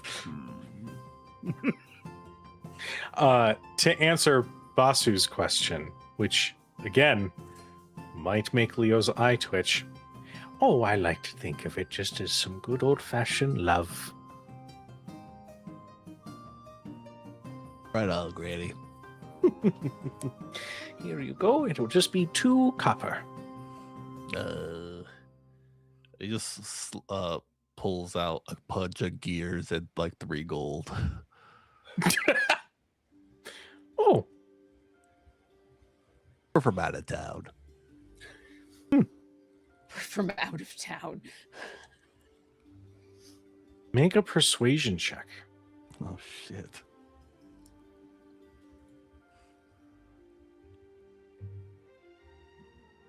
$13. No. A flash of genius. I'm scared. 18. Add a D10. Shit.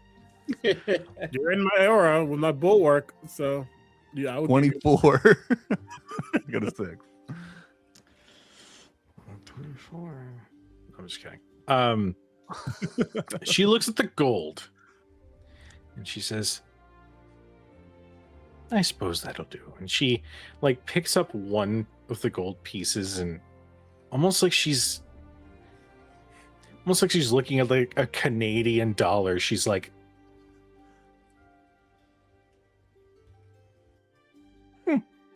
thank you, darling. Thank you. I believe Leopold is next. Yes. Oh, would you like a specialized cookie? Specialized. Oh, yes. Oh, well, many come who don't typically enjoy gluten, chocolate, and whatnot. They have very specialized diets. I merely wanted to offer it just in case that is something that you would need. Oh, because yeah, he like opens his mouth for a moment, and it's like a lamprey. It's not the humanoid that we just would think. No. I will just the cookie you consider your magnum opus. Oh, okay. And she takes 4 chocolate chip cookies and puts them in a basket. And she slides it across. 2 copper, please. Wonderful. It's kind of the basket kind of hovers in front of him. As he's just staring at it, but meanwhile, his pouch is opened and 2 very specific copper pieces come around and sit. It's almost a card for a moment. It's the card, and then it's quickly not the card. Curious about the card. Well, it's like for a while, I was like, "Who got? Yeah, here's the card." So it gets nonchalant, but it's like, "Oh no, not that this time." We'll give the 2 copper. Oh, I feel bad. It's not going to tip. I will point. I feel bad. I'm not going to tip. Damn. Saying you He's feel bad standing in and this then line for an hour immediately and a turning half. sassy to refuse to tip, you don't feel bad. Wow. I tip. Ugh. Leo does. Just not right now. He needs to. He is the On critic. record. This is Ratatouille. He's the critic right now. Fair enough. I will point out that patrons in front of Basu, when they paid, also did not tip. So she takes the 2 copper. Oh, thank you, darling. And she puts them in a bag to her right. Floats over. I believe Marcus would probably be next. Yup. Oh, hello, welcome. Just what flavor would you prefer? Whew, let's see. You know, I gotta get me a chocolate chip meal. I'll start off with that. And then I would like to have snickerdoodle, if y'all got one of snickerdoodles. She reaches for a chocolate chip, and as she does, it changes, and a snickerdoodle now slips into that basket. What else, darling? Let's see. I think the last thing I need is it's an old cookie called an oat crapple. So you get oatmeal cookie with cranberry, apple, brown sugar, cinnamon, all those little flavor palettes there. I think that would be Such a good little enemy. The cookie manifests and places into the basket. Oh, you do get one more, dear. Oh, one more. Now he's really curious. He's like, peanut butter cookie. Peanut butter cookie slips right into the basket. She slides it. That'll be 2 copper. Okay. He fumbles around and eventually he gets out his coin purse and he goes, I'm all haunted to embarrass me. All I got's a gold coin. Will that be enough? Make a persuasion check. As you suggest that, I'm going to say Leopold and Basu, because you have your basket and you're like stepped away from the line. You just feel the air turn as everybody just looks right at Marcus. And he's just like, I mean, where I come from, gold is more. I'm not even going to argue. That's going to be. Thank God I have such decent persuasion. Because I rolled a 19 for a total of 29. Oh, You're Paladin Talkie Boy. She goes. That charisma is She saving my goes. ass right now. All right. She takes the gold coin and sets it with the other gold coin that Basu paid with. I'm going to subtract. Enjoy. 1. Oh, thank you. Yeah, thank you so much. I'll go now. You have a really great night. Udazash. You approach. hi, Granny. Hello, Udazash. How have you been? I've been very complicated, but I'm happy to see you. Can I get 2 sugar cookies and 2 chocolate chip cookies, please? She takes the 2 chocolate chip and then 2 sugar cookies. Oh, do you want M&Ms on one of them? I know you liked them one time. There's a half a second in where Udazesh blinks because she doesn't ever remember asking for that, and then says, "Sure." There are now M&Ms in the frosting of the sugar cookies. She slides the basket to you. 2 copper, my dear. Sure. And Udazesh, who has been watching from the line for the last hour and has now seen what the payment is, has reached into Winifred's bag where all of the money is and has pulled out 2 copper and slides 2 copper on over and says, "Thank you. Thank you, Udazash. It's wonderful to see you again." You too." Takes the 2 copper, puts it in the bag, and then she says, "All right, well, I will need some time to get a little bit of a break, but thank you, everyone, for participating and enjoy." And she picks up that bag where the copper is, and she turns and just sort of sits in a little comfy chair next to the oven, where she just starts inspecting some of the copper. Have I ever seen her take anything other than copper? Make a history check. Oh, I'm a +0 to this. Let's see if it'll actually roll. Here, do the thing, do the thing, do the thing.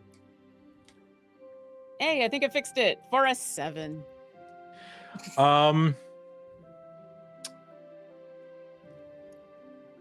Technically, no, because the last person before Basu and Marcus who tried to pay with something other than that and refused to pay or didn't have the copper,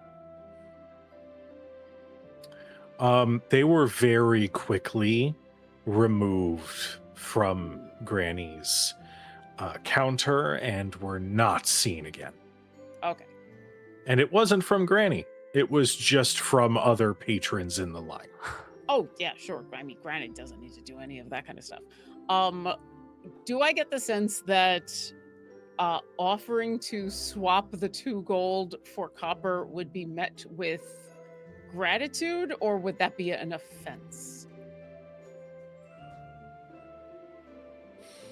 Because I could see that going either way depending on Mm-hmm. the proprietor. Actually, I would say that would be a boon because, well, actually, no. Hold on. The first rule: mind your own damn business. Yeah, that's why I was asking. I'm like, okay, these are my people, but okay, great. Then Mhm. I'm just gonna smile and take my cookies and be like, okay, bye-bye, and I'm gonna go back to my people. All right. I would now like for my wonderful players to describe the best cookie that they have ever had.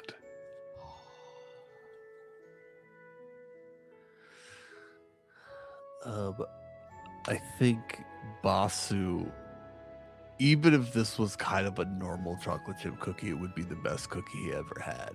He normally kind of grew up with his dessert options being like sweet cakes, you know, kind of with like bare based ingredients. And I think the gooey chocolate chip. I'm literally looking at ordering cookies from McDonald's right now, and that's all I can think of in my head. It's literally pulling my phone. You got me fucked. But thinking about that, like pull away of chocolate, he just feels warm and in kind of the environment of the night market that feels kind of more dimly lit, but more kind of like almost like a street market festival. He forgets that he's on an assassination mission for a moment and is kind of enjoying the experience. I would like to ask a follow-up question. Oh. What warm, beautiful, and lovely memory does this bring back for Basu? I think it brings back a memory of Basu up late with his mom on the night before his sister's birthday, and trying to fix the oven as their mom are trying to make like a special meal that she really liked. And Basu is, you know, the young age of maybe like 12 behind the oven trying to put spare parts together, parts he takes from school, and try to get that oven to work. And then she finally wakes up in the morning, her breakfast is made, he's covered in grease, and just remembered how happy she was.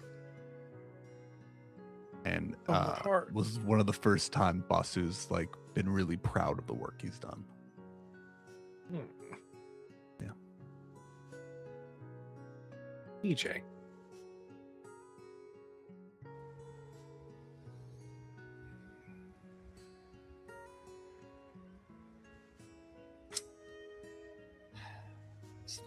This is tough because I know I have a lot of cookie opinions.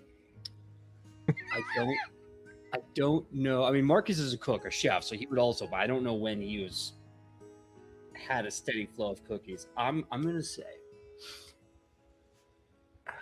some sense memory.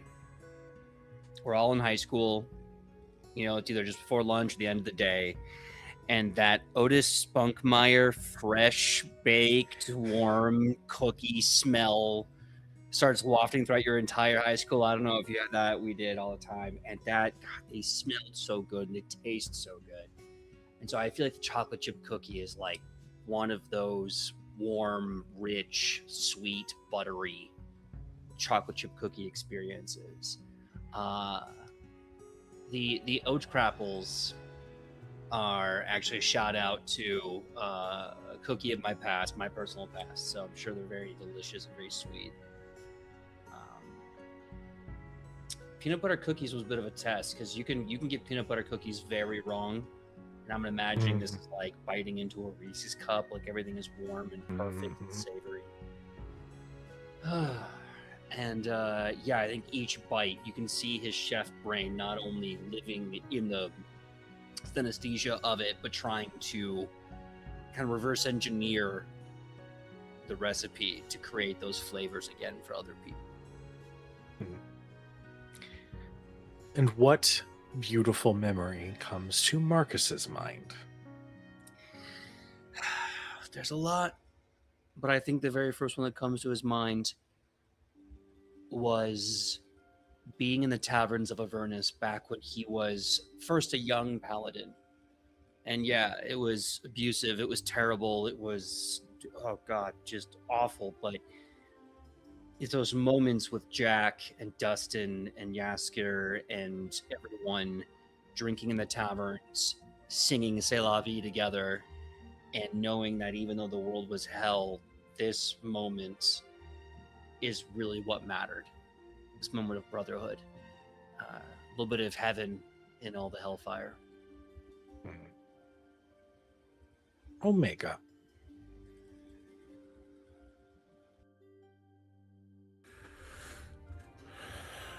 So in truth, I think the best way I can describe this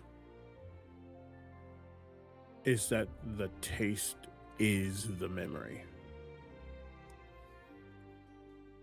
And I think for a moment, as he kind of stared at this cookie, he was inspecting it, like looking through like all of it. It's like, what's the coloration? Like, what's the goldenness of it? How chunky and abundant is the chocolate? Like, it's going into it in a way that he has in the past. But as he takes the bite, I think almost immediately for him, rain would be falling, and it'd be falling hard, but it would be distant as this boy sits upon a tiled floor next to a fold-out chair.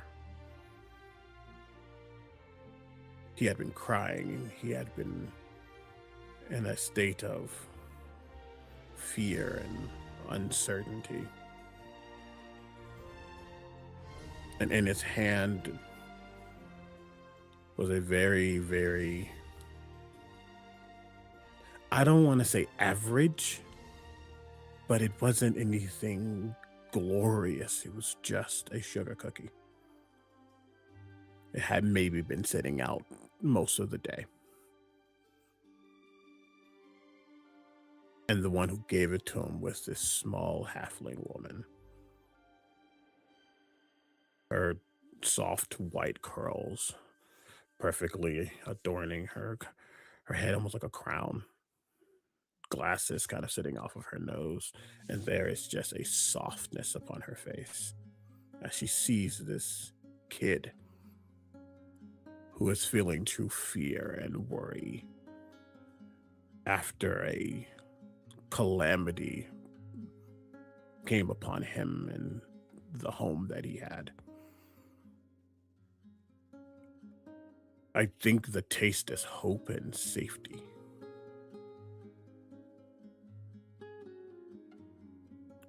And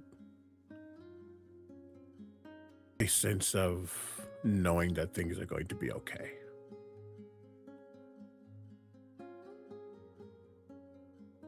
That's what it tastes like. Lauren.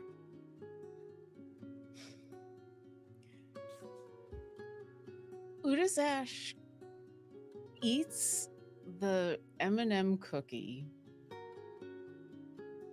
She eats it first because it's a reminder of something she hasn't thought about in a couple of days, which is what she loved about her life before she realized what she hated about her life, which was the fact that she kept forgetting everything.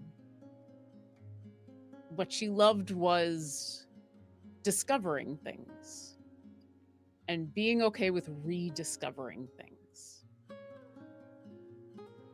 And she once joked with Winifred about how she's probably rediscovered oatmeal like 7 or 8 times, and how that was okay because every time it was a new, amazing thing.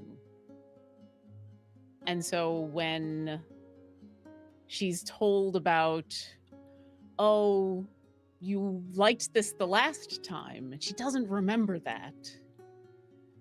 That old joy comes back for a moment of, oh, I know I'm gonna like this, but I don't remember it, so I get to experience that again.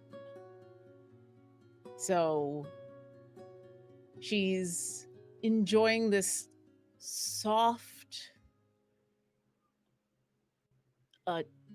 chewy cookie that has these hard chunks in them of sweet chocolate that are just the perfect mixture. And yeah, it's great. It's perfect. It's how could she have forgotten that this was something that she enjoyed? And now she gets to enjoy it again.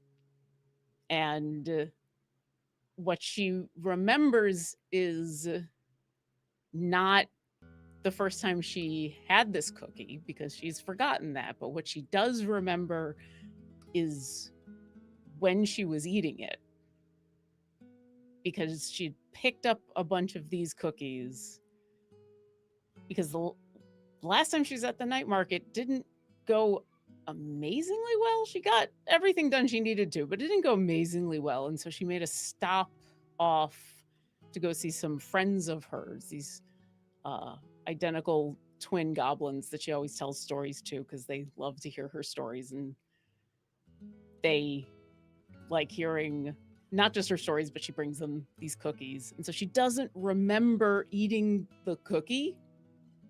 That's how the Feywild works, is it pulls these bits out, but she remembers telling them the stories and how much she enjoyed their enjoyment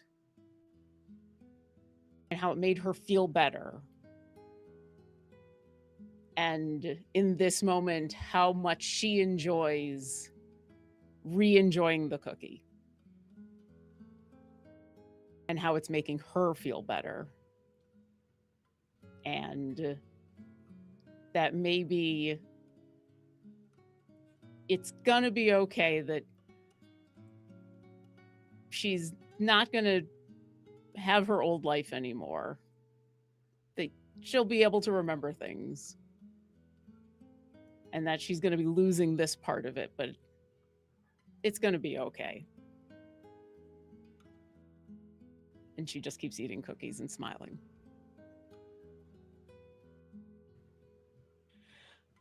Well, as our second chances, take a moment to savor the most delicious cookies. We are going to take our 10-minute break. So, to those in chat, find your cookie. But get yourself a snack, get yourself a drink, take your medicine if you haven't. We'll see you guys in about 10-ish minutes. Be right back, everybody.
And welcome back, everybody. Hold on. Uh-huh. Yeah, look That's who's a little joined me bit in better there, Cole. standing. Yes, I'm so excited. Look, Yeah. look at us. Look at us. Oh, everything's shaking. Okay, cool. Yay, standing desks, which were not total bitches to put together. Hi, everybody. Welcome back. So, when we last left our second chances, they had just partaken of their first cookies from grandmother in the night market. Now, these are incredible. These are delicious. And while everybody else seems to understand the process, they pick up their basket and they go on their way, maybe snack as they go. I like to think that, considering we have many first timers, perhaps people sort of stop and linger for a moment. What happens next? What do you guys talk about? You tell me. Well, Leo, I So? know they're probably not your standard of cookies, but pretty good, right? No, they're fine. They're good. Nice. I never said they wouldn't be good. I never said they wouldn't be great. And they are quite great. Good. I'm glad that you enjoyed them. Is everybody done eating? Because knowing these cookies, we should not eat and stalk at the same time because No. you will get distracted. In a way, we did, though, do a transaction within this world. Do we need to notate? Did we just sign a piece of our essence over to grandmother? No, you did not sell your essence for a cookie. You paid with 2 copper. Sure. Just there's the literal side of things I've noticed, and then the not so literal side of things I've noticed, and they are like oil and water. So I just don't know. Just curious. You know what? I think it is good for you to ask because it is. Yes, it is always good. Here, it's probably going to be more explicit, kind of, but no, you will be. It'll be more obvious when you are signing over slivers of soul for things. There may be contracts, but no, they will tell you what you are supposed to pay. There won't be hidden things. If they say it's 2 copper, it's 2 copper. It won't be like it's 2 copper and then you walk away and suddenly you owe a soul. That's part of the pay your own damn debts thing. It's hard to pay your own damn debts if you don't know what you owe. Well, I mean I don't feel the need to consume all 4 standing right here. So, we can carry forward. Okay. And Udazash kind of eyes everybody, and if everybody really does look like they're done eating the cookies, I'm gonna try to hunt down Reinhardt. Okay. So, yeah, she's used to hunting down people here alone, and usually that just means she keeps their likeness and their name and everything she knows about them in her head, and she goes stealth, and then she starts stalking, but now she's got a bunch of people with her, so she's gonna do that except without the stealth. Okay. I'm going to need. Let's see. Udazash is kind of spearheading this. I will need a wisdom saving throw from Udazash. Okay.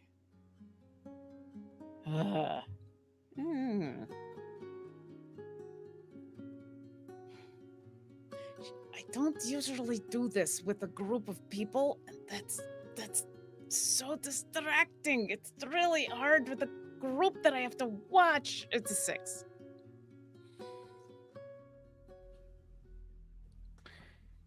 As you try to focus on the image of Reinhardt, the color of the scales, his stature, his voice, there's a distant jingle of a bell, followed by a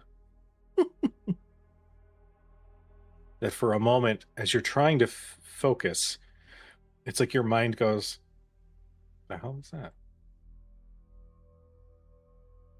You try again. This time from a different direction.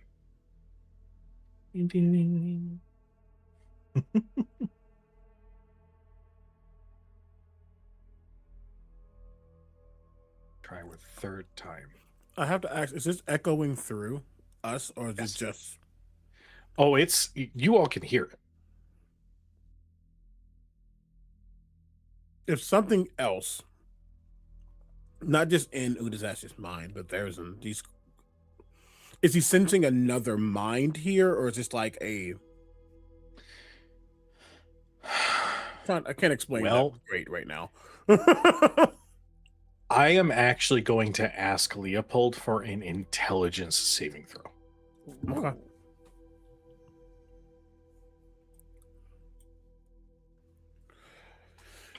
Either way, it won't be on this because of the speed of it all. It doesn't require an action or anything, but at the start of his turn, not this, he will enter his bulwark mind. Because it sounds like a mental thing is happening. So protection, intelligence saving throw, 27. Okay. The DC was 25.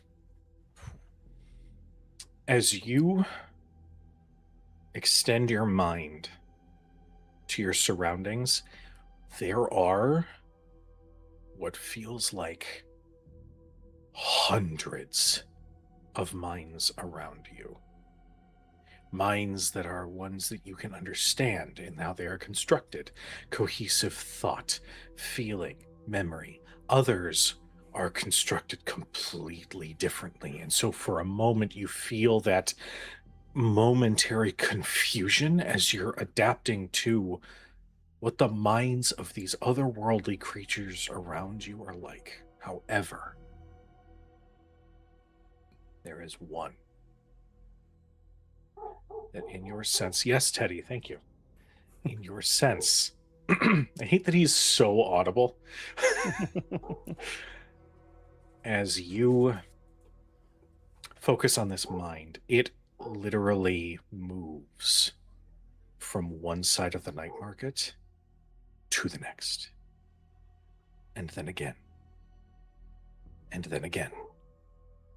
Until it manifests right around the corner from where you all are. And this mind, it's not otherworldly, it's not strange in its construction. It is shattered.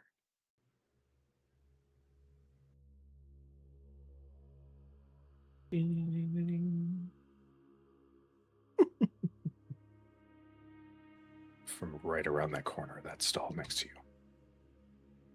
Yeah, that kind of almost immediately adds this kind of surge of mental space. And almost like you would see his head swivel to that area, getting you all mentally protected. That shouldn't. We need to be careful. Around the corner. And in the telepathic bond, wait, are you hearing that too? They're close. That is wrong. As you look in the direction of that stall, you see a hand slowly come into view and then rest just on the edge of that stall, and you can see pale, almost bleached white skin with black claw-like fingernails. as slowly dancing into view is a humanoid with pointed ears, bright blonde hair with a tie at the top that almost causes it to lift and then curl in a very grand way. They wear very bright and chaotic colors as they wear what looks like this strange, almost mock royal raiment. And their eyes are bright, piercing green. And there is makeup, a purple smile from ear to ear as they sort of dance right in your path before they skid to a stop. With every movement, there is the jingle of bells attached to what looks like pieces of a jester's outfit. And they turn. Oh, hello. Am I to understand that you're looking for a friend of mine? I hunters mark them. Okay. Do they have any immunities, resistances, or vulnerabilities? And what are they? They are resistant to damage from magic spells. They are immune to stunned, sleep, let's see, stun, sleep, incapacitated, poisoned, and charmed. Okay. I'll relay that in the telepathic bond as that comes to me, but I won't say anything. I'm just, my eyes, when this creature says you're looking for a friend of mine, I just immediately mark this creature and relay all that information, and any smile I had before goes away.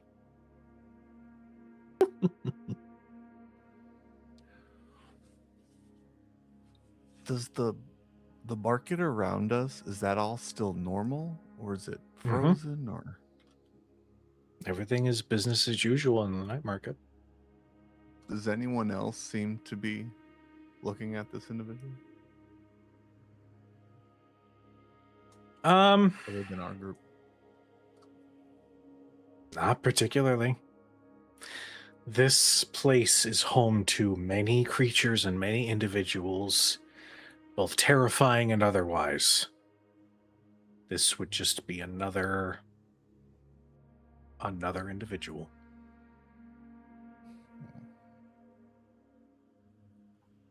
Udatashi was this? That doesn't look like a dragon.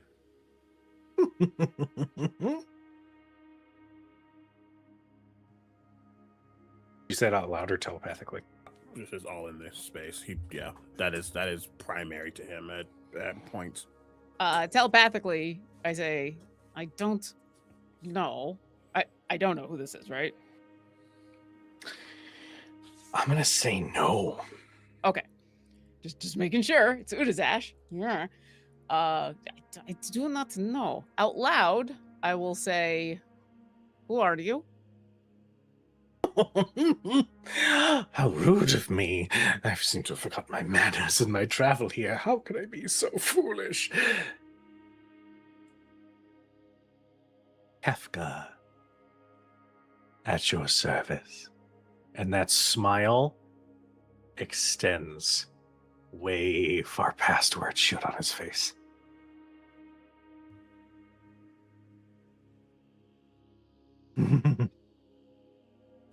Well, manners now dictate that you introduce yourselves to me, so please, by all means, the floor is yours. What are your names? This isn't the Feywild. You are correct. I am no fae. You have no need of true name usage with me. Come now. It's fine. What's another friend to make in the night market? Hmm? Who do you think we're looking for? Ooh. He like puffs his chest almost mockingly. Well, I am the gold dragonborn, and I come away with large packs of these fey wild plants, and I'll give them to people so that they can take over the world. Sound familiar?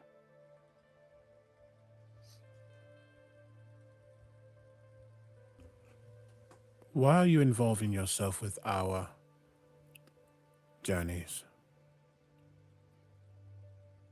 Technically, not really involving myself. I got awful bored and I decided to take a little trip. And so I came here and I was tempted to be sold one of these little flowers that your friend was so excited to let loose.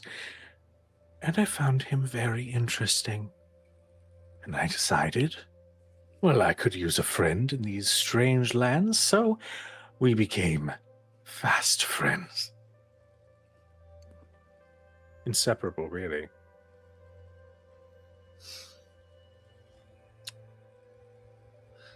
Then you know what he is, this Reinhardt fella.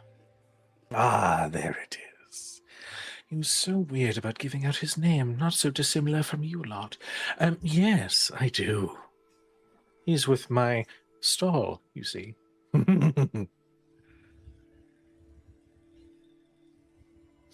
So we're in the area. He's here, him, and Mhm.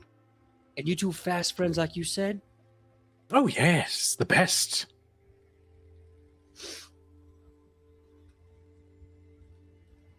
He's gonna like kind of turn around and look to Udazash. He's like, Uda, do you have like a sixth sense for this Reinhardt fella? Do you have an idea where he is right now? Has it been a minute that we've been talking to this Kefka? Yes. Okay, so at this point, since I've been observing this creature and I've hunters marked them, I get to find out, is their intelligence score greater or less than 10? Greater. It's usually the case. Is their wisdom greater or less than 16? Greater. I think I know this one. Is their charisma greater or less than 12? Very much. That's what I figured. Also, the DM might also decide that you might also realize you know a piece of this creature's history.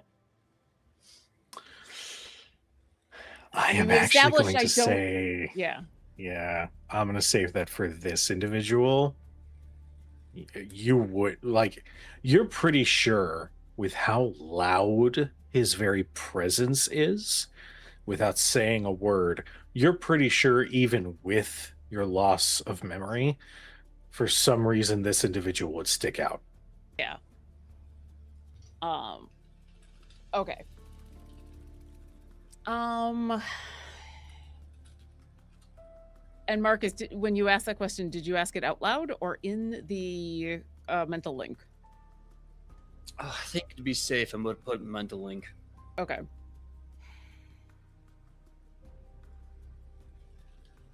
When you say that, then my response to you is distract him. And then with that, I kind of turn around and go, got it. And I turn to him and I say,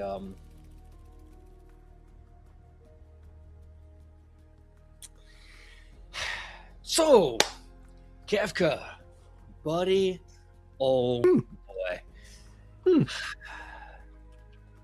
So you hear you're friends with this Reinhardt fella. You hear this kind of going a big walkabout. Have you had a chance to actually eat any of the food here yet? I know some great recipes. Oh, no, I haven't really had much food in... When was that? Several years ago? It was delightful and it was a good time, but not my particular favorite form of sustenance, thank you. Oh, what do you prefer to eat? If not food, then what do? You Magic. you eat magic. It's delicious. Break it down to its arcane components and you have yourself a right feast. I believe. It's I sort trust of you. feedback from some ritual I underwent recently, but you know what? It has made my flavor palette very sophisticated. Do you have any to offer? I mean, not really. That's not really my thing. Some other people might, but I'm more of a, beat someone to death kind of guy. A suplexer, you might say? What a surprise. I guess you could say my train of thought does work that way sometimes. Yeah. How boring. You, little one. Yeah. Oh, actually, it's a little insensitive. Pardon me. And their form. Oh, that's normal. Yes. What about you? Do you possess anything vaguely magical? Well, that depends. Basu would have also heard distract him. Oh yeah, that was all in the mental link. I guess that depends. Eating magic is new to me. Is there a school of magic that you particularly find more appetizing than the others? Necromantic is delicious, but I have to be in the right mood for it. Conjuration is nice, but it's filling. Abjuration is sort of the salt that you put on a nice, good steak. Really, I'm not that picky today. It's been a while since I have fed. So, whatever you have. Oh, I can't cast magic, but I like machines. Ah, one might say you're a mechanist in some way. You, and he looks to Leopold in his form, returns back to full form. Yeah. Is this a good idea? No. Is it happening? Yes. Because I think we forget about a major component of illithids. Their not appetites, but what they find enjoyable. And I think there is a hunger that comes upon Leo that I don't think he was prepared for, nor was I. I'm still going to detect thoughts using my psionic ways so he doesn't know that I am delving. Okay. But I'm going into his mind. Attempting. Okay. I will need you to make me another intelligence saving throw. Yep. You put the wrong person here. This is bad. This is bad. This is bad. Wait, are you doing a saving throw? Yeah. +5. Oh, paladin. Oh, love that. That +5 right now will have me at, I can math 27. Okay.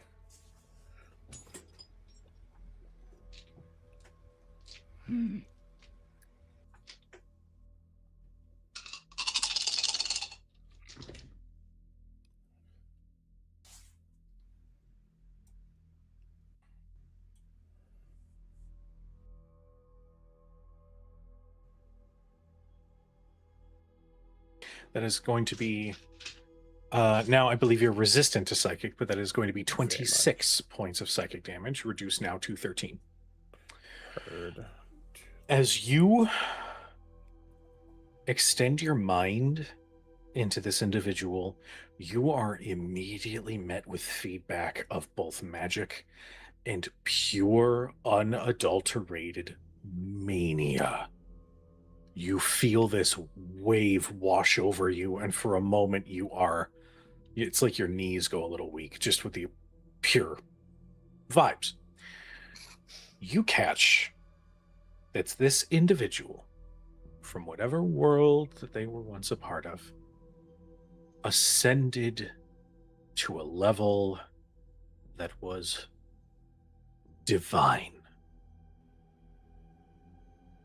Now, you do also see that this insane, maniacal individual had done harm to many in their world.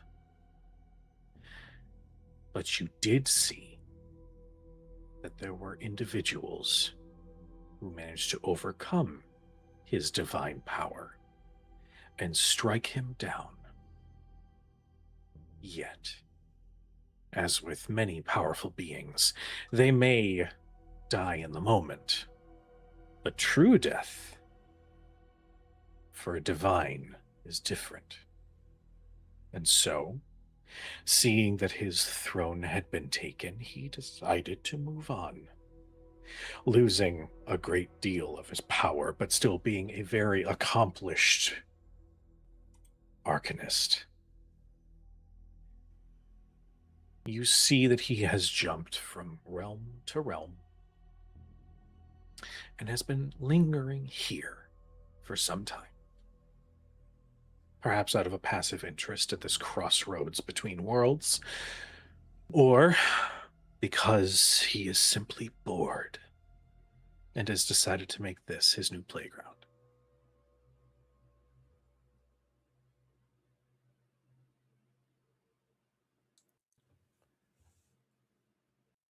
So yet another random, very, very, very, very, very powerful entity is in their way.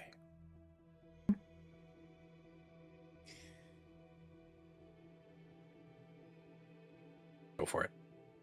So this sounds like it's all been a very wonderful distraction. Mm-hmm. Udazash this entire time has been staring figurative daggers at this creature. But that's not what she's been actually doing.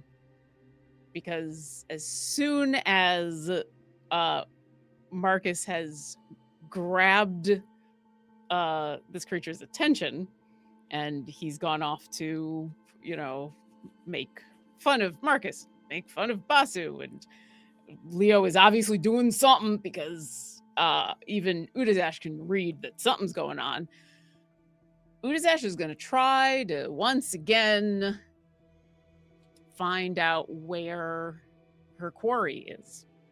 So even though she is physically looking at Kefka, that is not what she's actually looking for, because you don't need to look at the thing that she's looking for. And now she knows, at least according to this being, Reinhardt's in his tent. So I'm going to picture Reinhardt. I'm going to remember what he smells like. I'm going to remember what he sounds like. I'm going to remember the just really thick, awful armor that he wears and that oil that he puts on it, because you got to wear that awful armor. You got to have the awful oil and the big sword and the awfulness and everything. And then he's in a tent somewhere. He's in this guy's... Where is he? Do I have a beat on him? I need you to make me another wisdom saving throw. Might as well try it again. Here we go. You get Marcus. I will say... Oh, sorry. I will say with advantage. Oh, no, go ahead. You're going to add a d10? No, unfortunately not a D10. However, my Bulwark Mind is on, so you automatically have a D4 on all mental saves. Awesome. And And- Marcus. 5. Awesome. Let's see what happens. Okay, it's much better. So D4 is what I get with you, Leo. Mm-hmm. That's 3. So that was 5. That is a 28. I just needed With- 3 of my friends to be really distracting, and then my mojo's back. With a 28. First off, as you are looking at Kafka and you are fixating on this. What are you? Is this a spell that you're trying to cast? No, You're this just is, I'm got it. putting Okay. myself back into. I know that in order to hunt somebody down in the night market, I need to do the same thing you do in the night market to find anything. I need to picture in my mind where I need to go, and Okay. I'm finding the path again.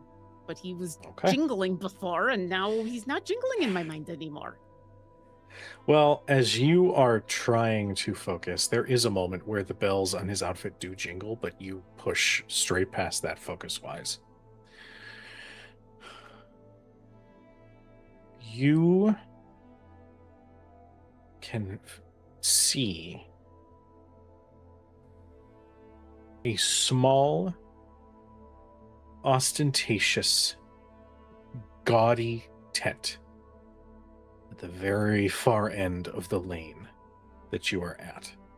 And for a moment you're thinking, okay, well, there are sometimes carnivals that come through. Maybe this belongs to one of them. But then you see that the colors distinctly don't match, almost intentionally. Every possible color in a strange mishmash decorate this tent. And you put two and two together because they are the same colors that Kefka is currently wearing. And you're pretty sure you found it. You're pretty sure you found the tent. Excellent. So I think in the moment that Leo is finishing up with what they had just been doing, in everybody's mental link, you hear Udazesh say, "Ignore him, follow me." And she just starts walking. Like power walking and following the path that she now knows she needs to take. As Udazash starts to move, this individual steps back, but then leaves their legs forward as they start gliding back at Udazash's pace. Ooh, where are we off to? Did you find something interesting? I'm curious myself. Please, why don't you regale me? I ignore him. Keep walking. I don't see a world where Leo doesn't get in front of Kefka while Udazash is going. There is this, from what he just gathered, the stakes just went from whatever they were to almost astronomical.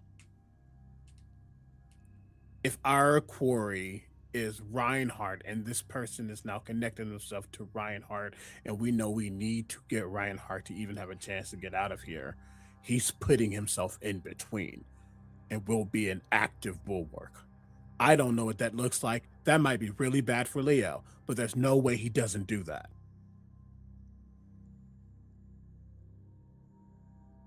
Okay. I like the idea that maybe you just immediately fly. Yeah. And there's a and he just looks up and cranes his neck so he's looking up and behind at you. Oh, well. Wasn't expecting such rudeness from a new friend. Almost as annoying as getting sand in my boots. So, if you value your friend, both of them, let's have a chat, shall we? I don't take threats.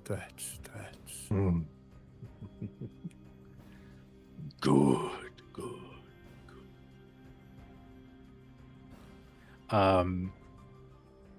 The individual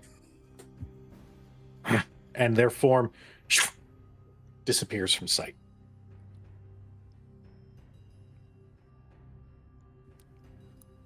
Whatever we're going to do, we need to do it now.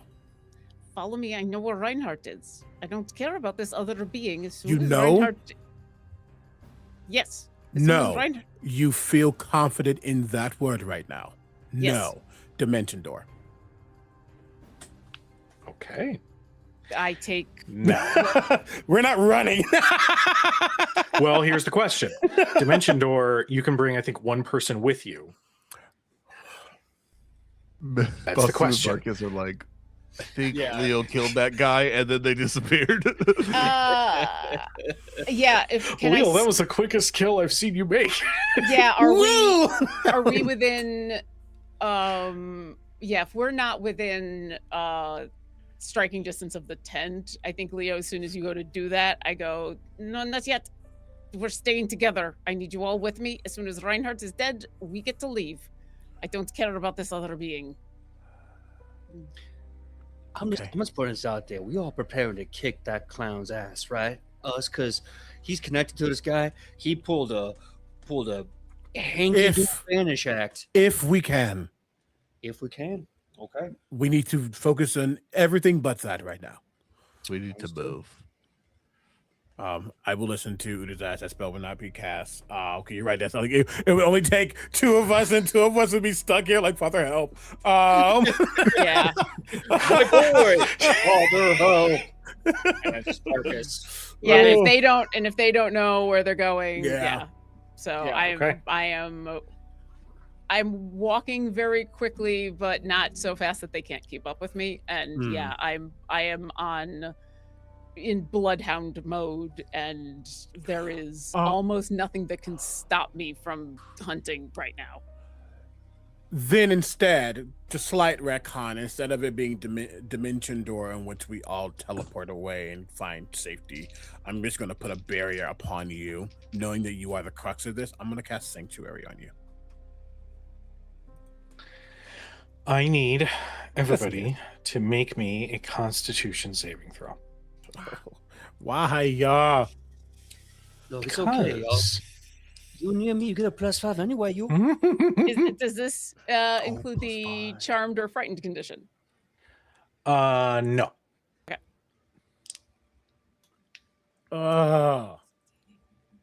22. One second. Okay. Thank you, Marcus. 30. You're welcome. All right, 30. Hell yeah, dude. Damn, Basu! 30. Okay. We get a plus what with you? 5. Heard. 19. Okay. Nice. 22. Okay. So, as you all continue forward with purpose and with a tiny twinge of uncertainty facing that individual, something very strange happens. Something that Udazash, in the many times you have been to the night market, has definitely not happened before, at least not with you looking at it. There's this phrase about the night market in that it is different every single time you come. And so, as you are moving very quickly, you watch as the path in the street and the way between these stalls is laid before you. The path about 30 or 40 feet in front of all of you moves along with all of those stalls as it's as though the night market is shifting around you. You all succeed and don't immediately feel that lurch in your stomach from reality warping around you, but you do hear and well, I think we got off to the wrong foot. How may I address the tension in the room with these very fine adventurers before me? Would you prefer me bow? Would you like me to grovel? Would you like me to posture? Shall I find a throne? Shall I find a sword? What about a dueling glove? What will get your attention to play with me? We don't have the time for these games, clown. Oh, but we have all the time in the world, darling. Look around you. We exist outside time and space as you may know it. Why not have a little bit of fun? Live a little. With the shift in the night market, has my sense of where Reinhardt is changed, or do I still have a beat on him? I will say that your wisdom saving throw was high enough that you key into something.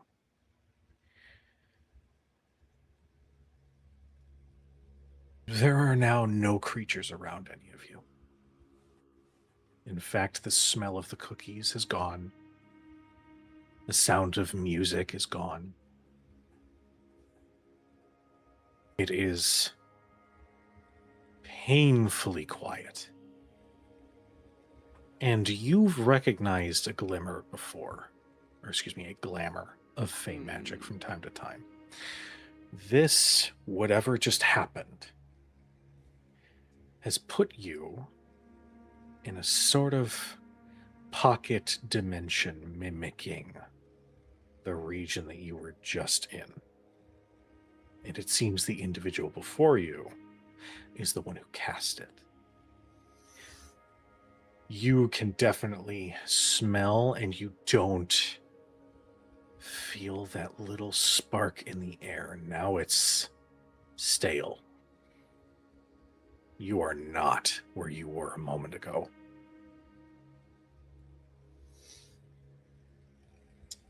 Hi, Falcon. In the mind space, you're gonna hear Marcus kind of grit his teeth and growl a little bit. Permission to rough him up. In the telepathic bond, we have to. He has moved us outside of the night market.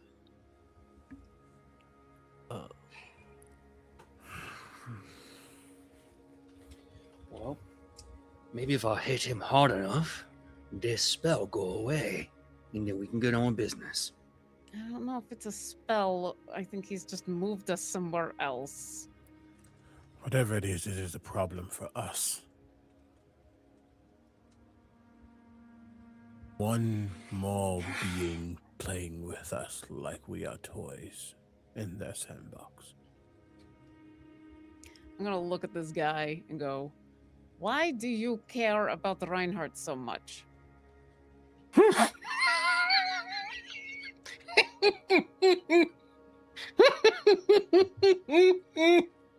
I don't care about one teeny little dragonborn. No, why would I think? Oh, God. Oh, you're good. I like that. No. You see, I get bored. The years roll by like grains of sand. I watch seasons pass. I watch civilizations die in every world I come across. And it is maddening. So then I found this place. I found such a collection of wonderful little toys. And I decided to make my home here. So technically, I don't really care about him as much as I care about the story that could come from following an individual like him. And here we have a wonderful little group of adventurers like yourselves. So, play my game. Please. Decided to make your home here, or had to make your home here? No, he lost his original one. Mm-hmm.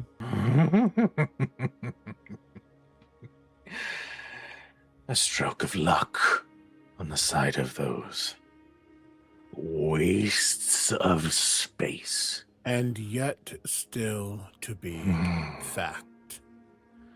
And yet they couldn't confirm the kill. Are you interested? So wait, are you interested in a story or a fight? I am confused. I'm down for whichever, darling. Well, because a fight is very boring. A fight is there's fights and then there is done. A story keeps going and is very interesting. We could fight, sure. Boring. Or you could watch what happens when we hunt down Reinhardt and continue to play out the story of us going after the Queen of Dragons. Isn't that way more interesting than just one fight? Whether you win or we win, then it is done. That is very boring. But the story of what happens after we take care of Reinhardt, that is a much more interesting story. Make me a persuasion check with advantage. Why am I the person doing this? Don't make me. Okay. Because you're the character who he's talking. I know. Why would you offer if you weren't? I gonna know, offer? but because Udazesh talks, but she did. Marcus, really repeat well. everything to him I just said. Yeah, I know. The good news is she rolled really well. 28. Oh, Oh yeah. heck yeah. He said, "Play my little game." So she's going to give into her fey nature and play his game.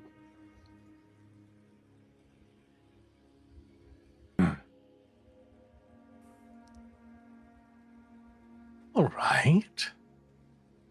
But I'm not one to sit back and hear after the fact. No, I'd prefer a more front row seat. So, I have a proposition. I give you your friend. You do with him what you will. Give. Oh, just let me get there, darling. And in turn, you bring an aspect of me with you when you go about your way. Just a little trinket, just a way for me to keep eyes on how this story plays out. 'Twould be harmless. Just a little thing to keep on your person. First off, I'm insulted that you think you have to give him to me. We were on our way to go get him, so that is very insulting. Second, if you can leave here, why do you need us to take along an aspect? Well, I like it here too at the same time. I like having eyes in multiple places. So, do we have a deal? Real quick, DM. Yes.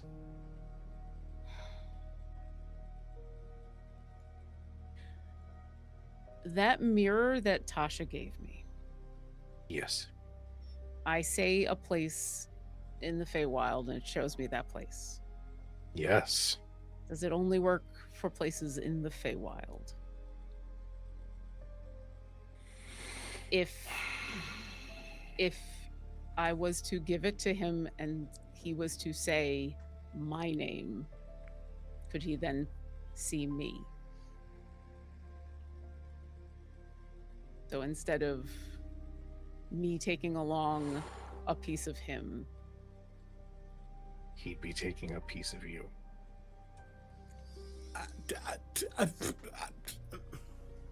because I do not want him to be bringing along a piece. I do not want to bring a piece of him anywhere. I do not want eyes. I have already a god spying in my brain, but if he wants to have a window into just viewing what's going on, and if that's what I got to give up to do it. Based on what Leo has seen and the energy that's coming off of this guy, there is a major chance that to someone like him with the rules that he creates, because he is this so whatever, those two things may be one of the same.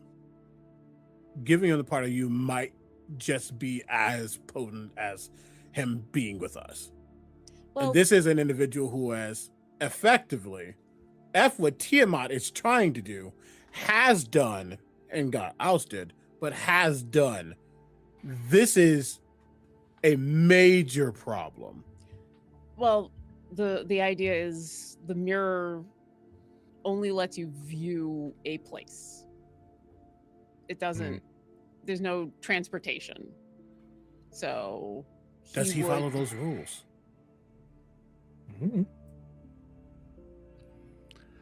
High or low? Hi.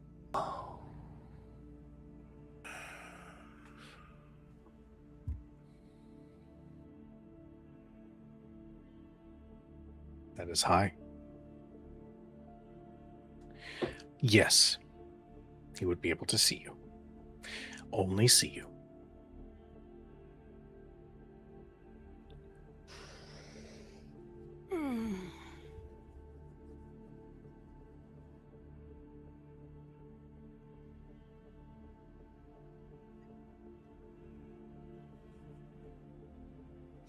Yeah, Udazesh reaches into her bag after a long moment and says,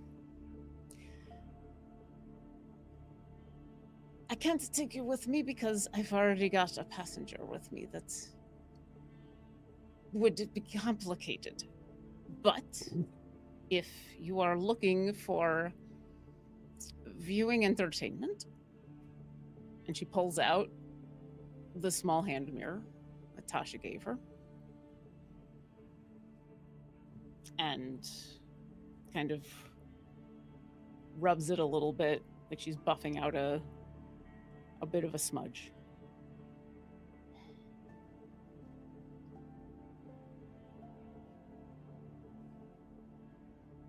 If you use this,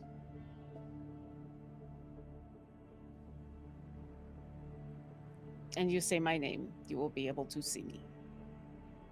And so you will not be able to come with me, but you will be able to watch.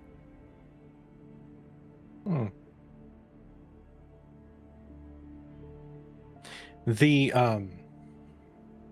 cartoonish nature of this individual dims, and instead of a cartoonish smile, you just see his eyes really zero in on you.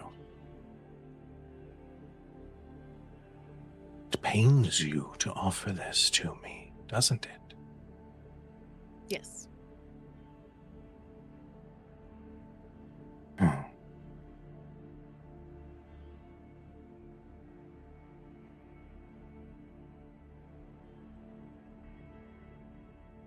I accept.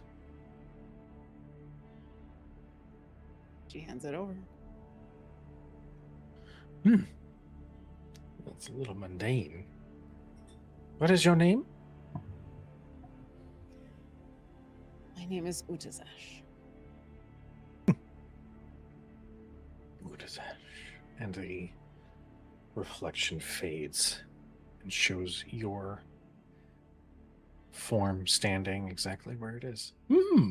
Very tricksy. Somewhat of a basic enchantment, but I think it'll work. Delightful. And the mirror disappears from sight. Nothing, no poof, no disapparation. It just simply isn't there anymore.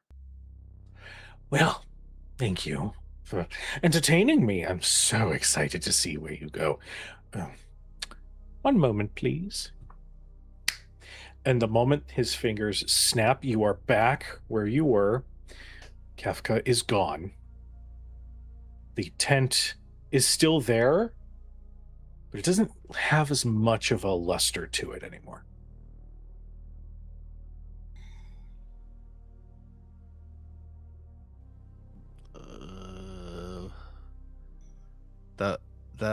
That was a good thing that just happened.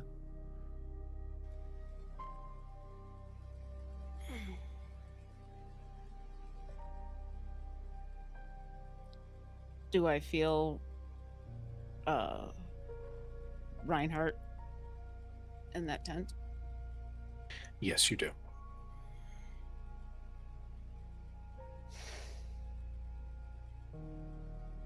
We are not going to have to deal with that creature. So that was a good thing.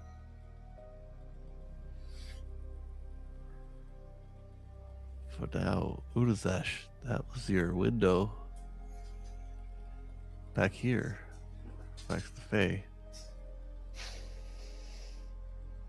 And it would do us no good if we were dead. So now we will not have to deal with that creature. Now we just have to deal with Reinhardt. And she's going to grab her bow and head towards the tent.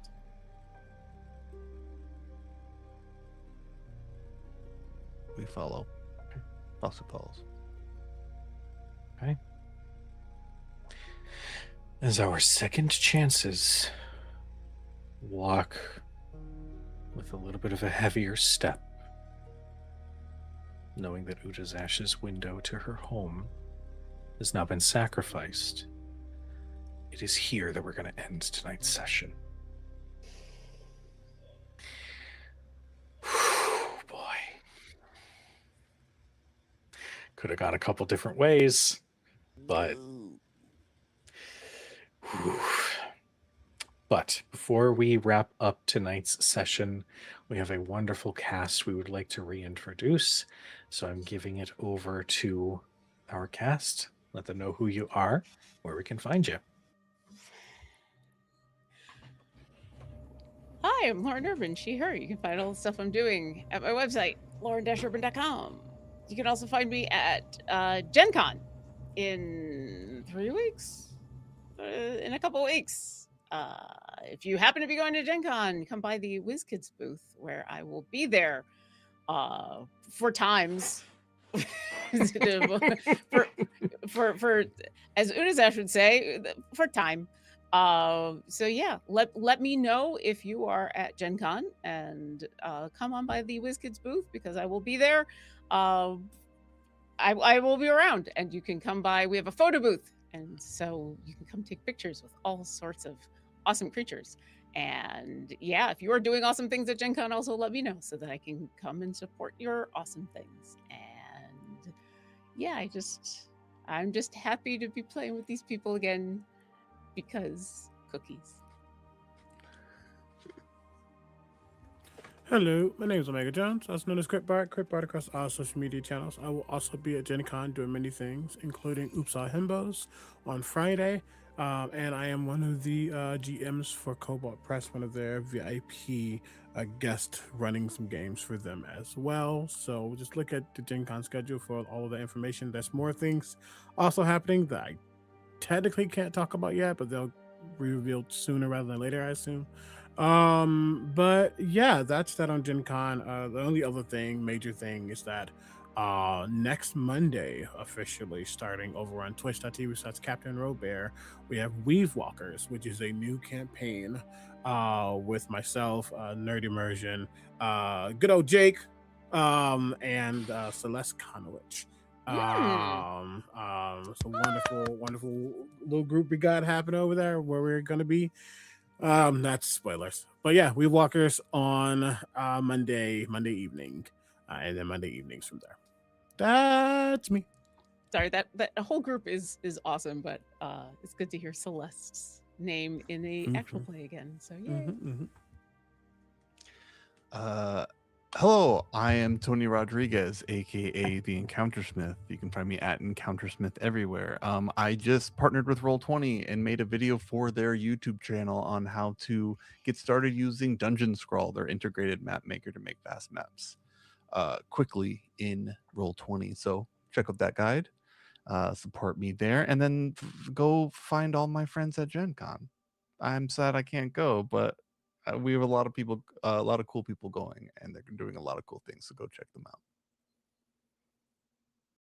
Hello, everyone. My name is PJ McGaw, and you can find me all over the internet at PJ McGaw. If you see the bearded face, you are in the right place. I have a lot of stuff coming up this Monday. We should be back with Destiny's Path, the WizKids and Paizo sponsored Pathfinder 2nd Edition show as we go through Triumph of the Tusk with some unique story elements I'll be building for a very long 1 to 20 campaign. I'm very excited to be doing a sponsored show. You can also find me here on Fridays. A bunch of other stuff coming out on Streaming Rainbow and Many Faces and many other events. Go to my socials for that. You can also find me at San Diego Comic-Con, as I'm finally doing my own panel at San Diego Comic-Con. Channel and show I'm helping produce. We're going to be doing a live show panel, so more details on that. And I'll also be at Gen Con doing a panel, live panel of After the Table, as well as something with Pocket Dragon Pub. So I'll be at Gen Con and San Diego Comic-Con, and hope to see you there. And also, get your bunches of punches cereal today. It's delicious.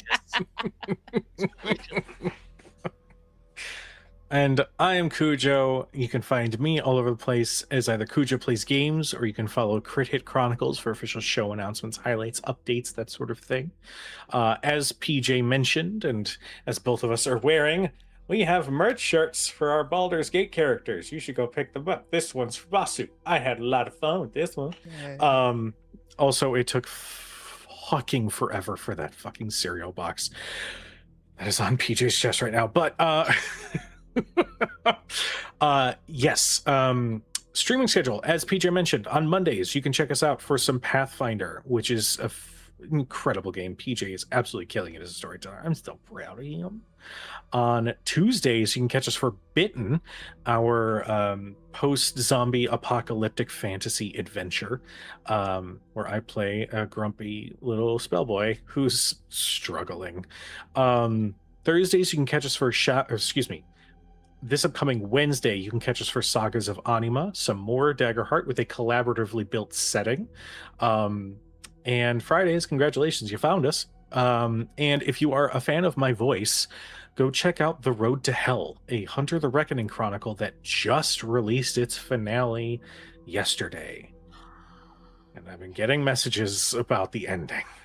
It was very difficult to record, but it was worth it. As for Gen Con, I will also be there, and I will also be running some Tales of the Valiant alongside Omega. So go check out the Gen Con tickets page. I believe I'm running a game every day. There's still some spots available. I know Friday and Saturday are wide open, so if you would like to come and play, by all means, I would love to meet you. Let's roll dice and let's tell some stories together. But in the meantime, we're going to go ahead and raid Howdy Love Darlin. Seems like Meadow is running their Hex Heist episode, so we're going to pass along that love. But in the meantime, just as a reminder, go find your cookie. We love you. We support you. We appreciate you. And please be nice to each other. We'll see you guys next time. Good night, everybody.